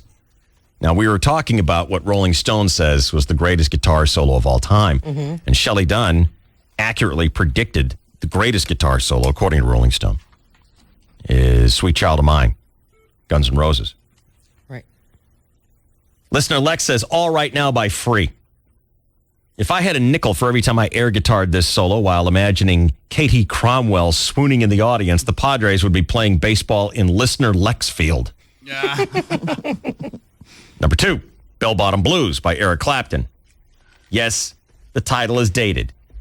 But if you can't hear the heartbreak of him pleading for his love not to break his heart, and then when she stomps on his heart with her golf shoe spikes, he valiantly tries to struggle to his knees and claim he is going to be fine.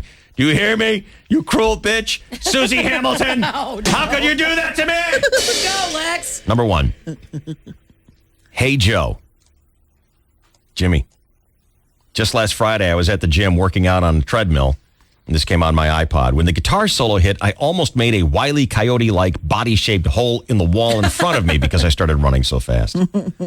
Love your show. Like a good guitar solo can almost make you glad Michelle Fox broke your heart by going to the prom with rival school starting quarterback. Where did he get over it? You never get over that. Are you kidding me? Weren't there 3 different names there? Yes. And they all stomped on his heart. You never get over that. It was Michelle freaking Fox. Okay. I mean, her name is Fox. She's hot. Michelle Fox going to the prom with a rival school starting quarterback. Yeah. That's the kind of girl who, by the time she's 22, is fat, has 7 kids, and lives in a trailer. I promise you, listener Lex.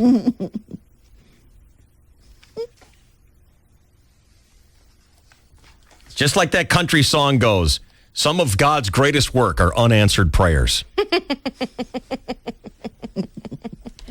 That's so true. It is. So true. Got to be careful what you pray for. You might get it. Yep. All right, you want to hear some gossip? Yeah. Always. Let's see what I got for you here. I'm just off Lindsay Paris. Thank Good. you. You know, unless she's losing $60 million for being a hero. Yeah, unless something bad happens to her, we don't care. A hero. A hero. Something weird is going on between Charlie Sheen and Denise Richards. I don't know why these two can't get divorced, but they can't get divorced. There's some, yeah, you're right. There's some like, maybe it's the kids, maybe it's the money. I don't know. And let's not embarrass our guest, John Cryer, right, when he comes on the show, because remember, they're just pretend brothers. What about your brother? And of course he won't talk about it. Most people, when they see the royal family in other countries, spit up their beer and laugh. Their job is to do nothing. They pose for pictures. They lend their name to this or that good cause. In America, the president, the first lady serve that function, but without all the pomp and circumstance. Still, many people feel that's not enough. We deserve our own royal family. Somehow, Larry King worked himself into this conversation. In an interview, Charlie Sheen will say that his ex-wife asked him for a donation. Not money, a sperm donation. Charlie claims that Denise wants more kids fathered by me. That's true. There's documents. I can show the court to back that up. Meanwhile, Denise looks as if she's trying to lose this custody battle. She doesn't want Charlie to hire his own child care provider, which begs the question, if I'm good enough to provide the child's DNA, why aren't I good enough to hire a child care provider? As for whether he'll grant Denise's request, Charlie says, I would sooner walk on the surface of the sun barefoot. Okay. Go ahead. That is a no. That's a no? I think that's the way I'm interpreting it, David. We can diagram the sentence and... Now, you know, a little while ago, we had the story about how the husband of Christy Brinkley cheated on her with a 19-year-old assistant or something like that.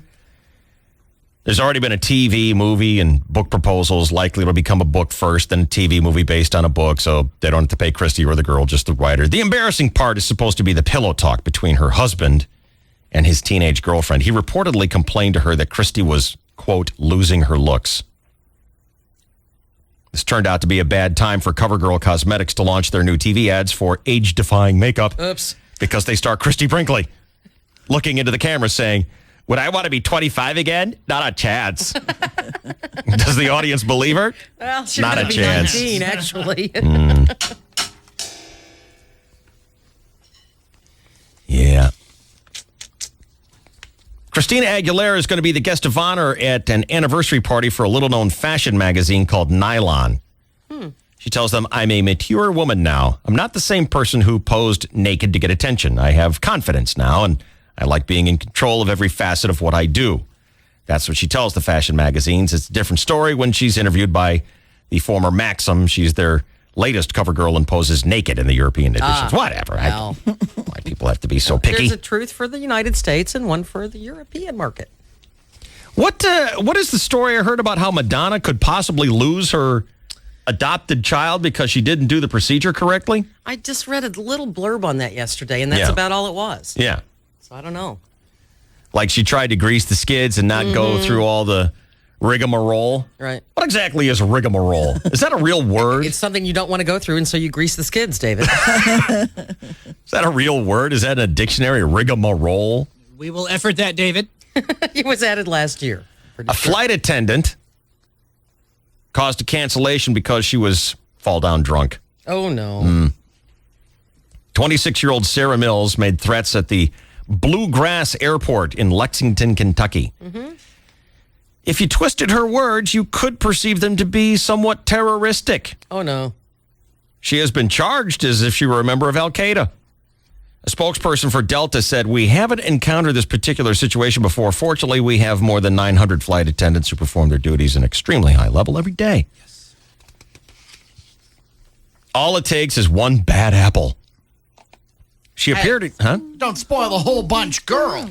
Mills appeared in court, and she admitted to tossing back several shots of Jack Daniels while she was escorted off the plane in handcuffs and stumbled her way down the aisle. She shouted to the pilot, "You're all dead!" Oh, no. Oh, my God. Oh, no. Wow.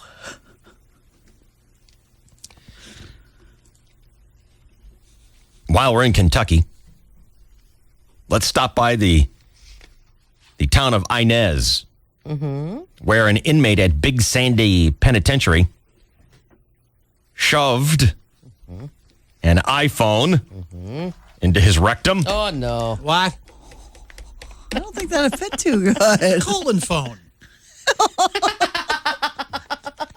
He was a cabinet member, wasn't he? His friend smuggled the expensive, trendy gadget into prison, so the inmate decided to hide it in his rectum rather than have it confiscated. He only compounded his problems, not eliminate them. According to the story, the inmate suffered excruciating pain because the phone blocked his digestive tract, and he was unable to be natural for a week. He could barely stand.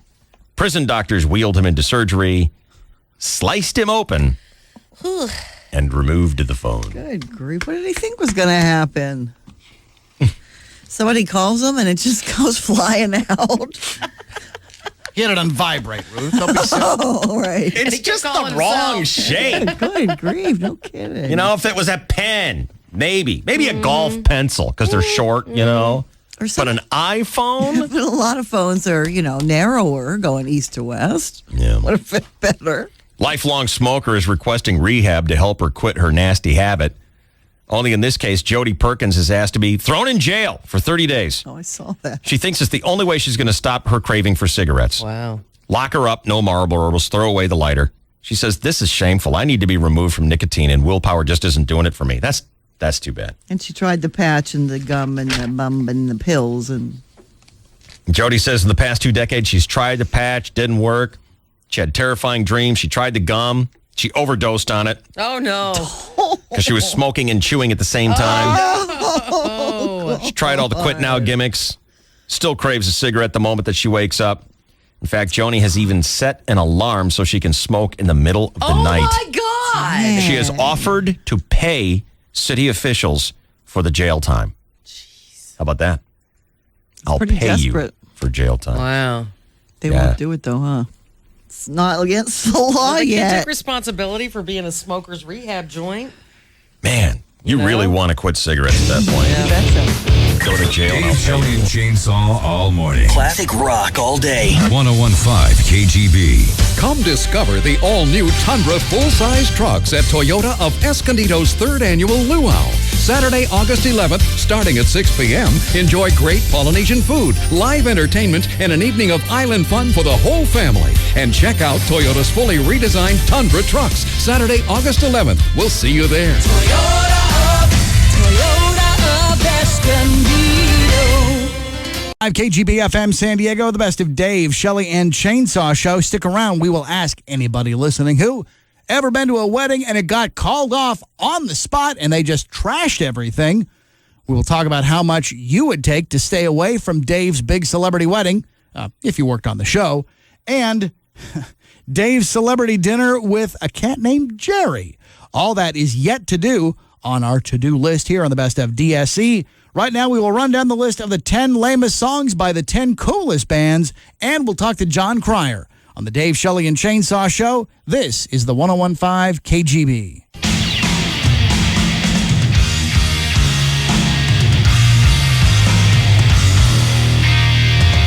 Who wants her money back from Shelley Dunn? I do. Me. I never got my money from you, Chainsaw.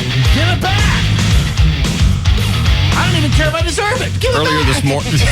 Earlier this morning, we had the list of the greatest guitar solos of all time. Well, the list just came in. The 10 lamest songs by cool bands. And Shelley unfortunately knows what it is, so she can't play. But why don't you think for a moment, what is the lamest song by a cool band? I think, like everything, you're going to know some of them, probably about half. I feel confident in saying that you will know what is the lamest song by cool band. I should say cool band or cool people, put it that way, okay? Because I don't want to leave out, like, if there's like a solo singer or something like that. Lamest song by cool bands. It's the top 10. And it's your chance to get some money back. You actually don't get anything from Shelley unless Shelley wants to bet on whether or not anyone's going to get it. I don't think anyone's going to get it. You saw it, right? I did. Yeah. No, I'm happy with my money. Yep. I bet you are. Happy with my Lincolns. Hey, Emily, get Bromo on the phone. See if he wants to play this one. Did he pay you yet? Mm-hmm. And he had a 20. What the hell? He had a 20 on him. So he's got at least $15 in his pocket. Now, wait a minute. What? Get out! I saw it too. It's not anywhere near payday. Mm-mm. And he paid you within minutes. What the hell is going on here? What do you mean? What do you mean? You paid her within minutes. Anytime I win a bet from... well, I'll get you next month. That's not true. It is true. Absolutely true. I waited 3 weeks for a beer. We usually you and I roll it over and... Usually, Dave, you roll over and let me do you from behind. Actually, I owe you $2 from Medeiros. Yeah, I know. When was that? Last Thursday. And Shelley, you paid within 30 seconds. Well, we usually roll over our golf bets, and I Meaning I never pay. No. That's because you're broke. It's always limping into payday. It's nowhere near payday. Shelley says you're walking around here like Diamond Jim Brady flashing an Andrew Jackson. No. Crispy one, too. I had a 20. That's all I have. Yeah, Dave. I beg your pardon. That's not an Andrew Jackson crud. It's a 20. I don't know who's on the damn 20. I get so rare those. It is a quick little turnaround for you, isn't it? Rare bill. You have owed me hundreds of thousands of dollars over the years. Numerous gallons of high-quality booze. Shelley wins some lame-ass bet, and within an instant, you're in here. Here's the money.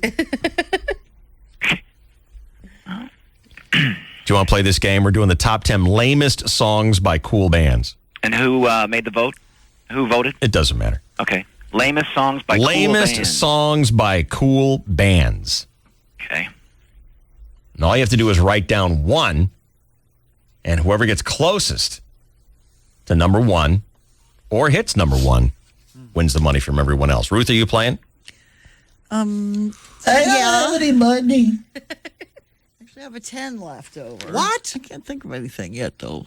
I think President Hamilton is on the 10, right, Ruth?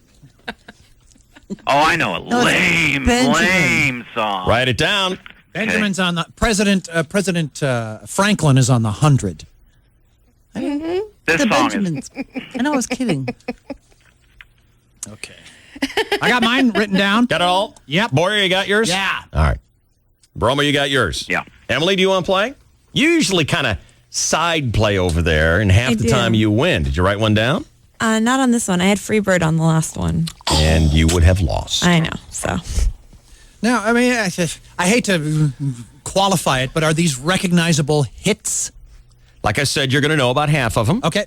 And I feel confident that you will know number one. Okay. Put it this way, I heard it yesterday on the radio. Oh, really? Yes, I did. Wow. I have played it numerous times on the radio. All right, then. I am sticking with mine. I'm ready to go. Let's play. Here we go. Number 10, Until It Sleeps by Metallica. Don't let that worry you. We don't play it here. Number 9, Christmas in Hollis by Run DMC. These are the top 10 weakest songs by good bands. We don't play that either. All of My Love by Zeppelin. Mm-hmm. Kind of a sappy ballad, I suppose. It supposedly was written as a tribute to Robert Plant's late son. Oh, Whoopsie. my. Died when he was just a little boy. Oh, that's terrible. This one I just disagree with. I think this is a great song, and I don't think it's a lame song. Give Me 3 Steps. Oh, What's wrong with that song? I love the story in it. Tells a story, yeah. I love the story in it. give me 3 steps. You don't like that one? No. What's that about anyway? Give me 3 steps. For what? Because the guy was making out with a girl in a bar, and her boyfriend showed up, and he was going to shoot him dead. And he said, just give me 3 steps head start, I'm and out you'll the never door. see me again. Don't you ever listen to the words? The guy can still pick him off. You give him 3 steps, you can still pick him off from 3 feet away. Unless he's a bad shot. Well, he was drunk. Number 6. And this is another song I like. Ozzy. Mama, I'm Coming Home. Oh, that played yesterday here. No, I'm not a fan. I like that song. I love that That's song. a great song. I love it. Hey, I don't like it. Hey, dude. I only like songs by David Wells. ERA 14. 14, David. Not bad It's for a musician. outrageous. Even a non-sports fan like me was outraged. Mostly because I'm wrong. Not true. I've been wrong all day today. David. You know, he used to drive a Saturn Ion. Convertible, David. Number 5, Follow Me by Uncle Kracker. I have it in the car. Yeah. I like Uncle Cracker. Who's Uncle Cracker? You might recognize some Uncle Kracker songs. Let me show you. Uncle Cracker. Hey, now. He has some fun little songs. Here's Follow Me. I bet you recognize this when you hear it. Yeah, I like this song. Oh, this song blows. It's a happy little song. Reason that you go astray. Oh, I kind of like this song. Be all right if you don't ask me to stay. You know this now? You don't know this song? He's trying to get this married chick to bone him. Oh. it's not rock and roll. That's a pop song. Else like me. I'm not worried. No, this song blows. Why don't you sing something? Oh, Why don't you say it 10 more times? Stupid song. Uncle Cracker's cool. Here, they sing this one. On here, something is wrong here. I don't belong here. Sometimes I feel like a stranger in town, and I've lost what I found. I think they're okay. That's not rock and roll. Sound like country It does crud. sound a little country to me. Sure said, did. well, they sing other things. What am I missing by Uncle Cracker here, Emily? Well, Follow Me was his big hit. Yeah. And he tours with Kenny Chesney sometimes. So, Told you. What a bunch of... but he is a quote unquote rock artist. Yes. No, he's not. That's country right there. That is not rock. Okay, well, if you go down the hall to Star 94.1, you will find Uncle Cracker in regular rotation. Well, on that Star plate. top 40 radio. Star's not a country music radio station. They're a top 40 station. Dude, that ain't rock. That does not rock. I'm sorry we didn't rock you. Number 4, I Don't Want to Miss a Thing by Aerosmith. Why did you just grimace like that? Good song for the list. Yeah. How's it go? Seriously? I've never heard of it. Oh, What? come on. I can't ever remember How does it go? titles. How does satisfaction go? Here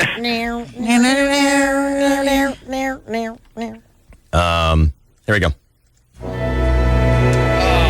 See, yeah, then I kiss your eyes and thank God we're together. What is that? That's the thing, 'cause even when I dream of you, the sweetest dream will never do.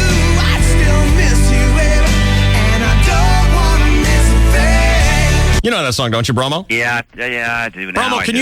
you name one number 1 song by Aerosmith? Walk This Way? No. Try again. Aerosmith, huh? Mm-hmm. Dream On? No. Try one more time. You're kidding. Try one more time. Janie's Got a Gun? No. Would you like to hear a number 1 song by Aerosmith? Yeah. That one. I like that song. Of all the years Aerosmith has been working, that was the first number 1 hit they ever had. Isn't that amazing? And it was from that Mars is Blowing Up movie or Right. something like that. Ben Number Affleck. 3, Game of Love by Santana with Michelle Branch. Oh, I love that do song. too. I like her. I really do. Number 2, Hot, Hot, Hot by Buster Poindexter. I love that. I like that song too. Or what'd you choose for the lamest song by a cool band? Big Bad Bill is Sweet William Now by Van Halen. You just don't want to win, do you? It didn't say it was a hit. Chainsaw, what do you say? Mama's Got a Squeeze Box by The Who. That's a good one. That sucks. God. What's wrong with Squeeze Box? It's just stupid. What's wrong with it? It's stupid. Okay, yeah, well, fine. David Wells and I were riding in his iPod, and that song came on, and we sang it together. I think it was about an accordion. I don't know. Ruth, 66. What did I say over I here? forget what I said. Do you think I'm sexy by Rod Stewart? That was my first alternate. Good job, Ruth. I like that. Because that's a dumb song. It really is. And he's had some great hits and Yep. great songs. Yep. None of you have it right. Oh. You want to hear mine? Oh, I'm sorry, Brom. I didn't ask you. Dumbest song in the history of mankind. Well, no, that wasn't the question. Queen with Bicycle Race. With that stupid bell at the end. What a dumb Bicycle, Bicycle. bicycle. I like that song. God, that's dumb. It is stupid. I gag every time I hear that. Well, I'm sorry you don't have it right. Damn it. Let's ask TV star 2.5 Men's John Cryer if he knows what is the lamest song by a cool band. I do. You do know it. I do know it. I know it with unequivocally. I like your confidence. Yes. What would you Because- say? Because I'll tell you, because it was two of like the coolest people that ever performed rock and roll ever. Seminal bands, amazing music. You put them together, crap. It has to be. Should I reveal it at this moment? If it's your guess, yeah. This is my guess. Do you have $5? I have $5. Okay, good. Show's doing well. Okay, yes, exactly. It would have to be Mick Jagger and David Bowie's "Dancing in the Street" cover.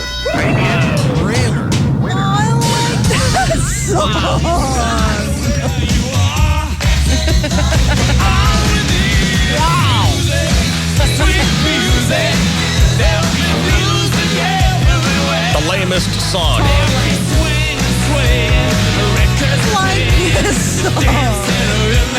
Remember the video? I thought they were going to make out at the end of it. I was hoping. They did after the camera stopped.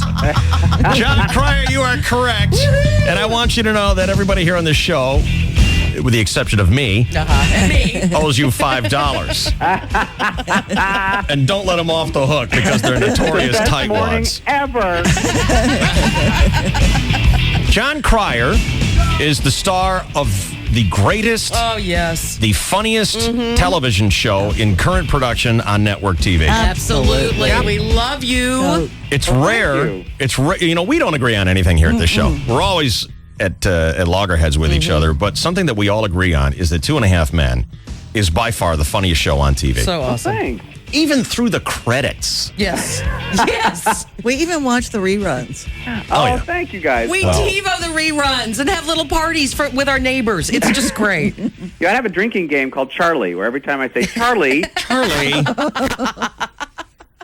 I like it. That's my new idea. That's how I'm spending my Monday nights. Let's listen to a clip of John Cryer, who plays Charlie Sheen's brother Alan from 2.5 Men. The important thing for you to know is how much I love you. You told the waiter you loved him too. He was a very good waiter.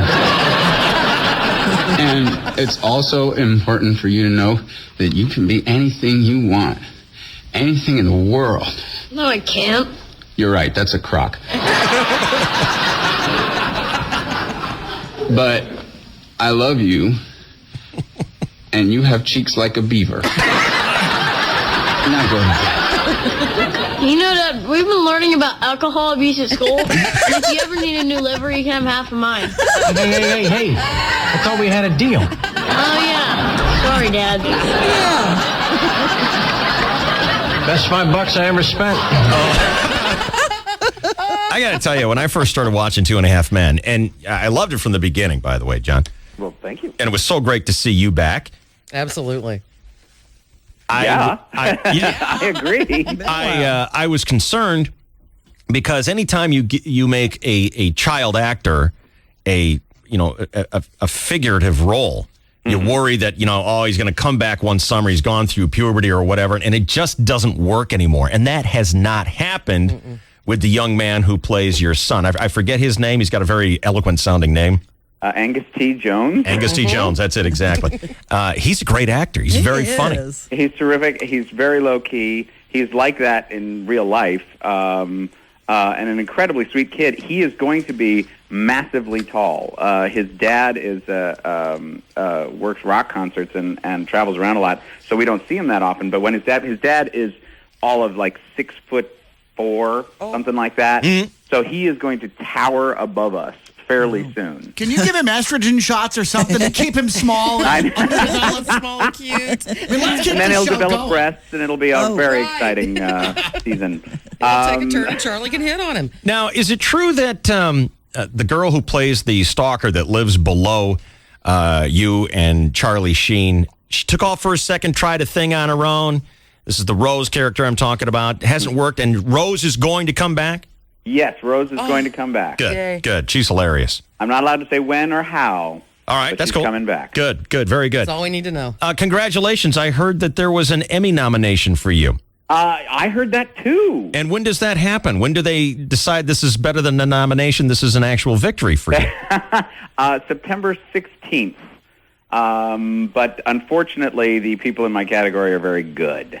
Who are you up against, do you know? I'm up against Jeremy Piven, who won last year, who, as I said, unfortunately is no less good this year than he was last year. Rainn Wilson from The Office, who's great. Neil Patrick Harris from How I Met Your Mother, who's great. Yeah, I know. It's and those are all it's the murderer's row. You're right, but you're one of them for sure. Absolutely. I'm one of them. You really are, because you kill them every Monday night. I'm going to put that on my tombstone. Now, he was one of them. He killed. That's for sure. He killed. John, I'm curious. Is it unfair for me to say that in between Pretty in Pink and 2.5 Men, there was some downtime? There was, probably about 14 years of downtime. No, I did a movie called Hot Shots, which I loved. Great movie. I did with Charlie Sheen. Great movie. And there was some stuff, but you're right. It was what happened was after Pretty in Pink, I got offered all this flurry of stuff, and I did 3 movies in a row, and they were all terrible. And that, sometimes that happens. It's like the perfect storm. Everything comes together and turns to crap. Now, Hot Shots is pretty funny. I'm sorry? Hot Shots is pretty funny. Hot Shots is pretty funny, but that took a while. That wasn't until 1991. So Right. that was several years after Pretty in Pink. Well, I'm curious if your experience with Charlie Sheen and Hot Shots had anything to do with you getting to read for 2.5 Men. It did, as a matter of fact, because the network didn't really want me for the show. They were, looking for a new face, which is cool, except that my face is old. And so they, but I knew Charlie, and when I went in for the audition, it was just real easy. We knew each other. The comedic chemistry was just there right away. Yeah. So it made it easy for everybody. I'm curious,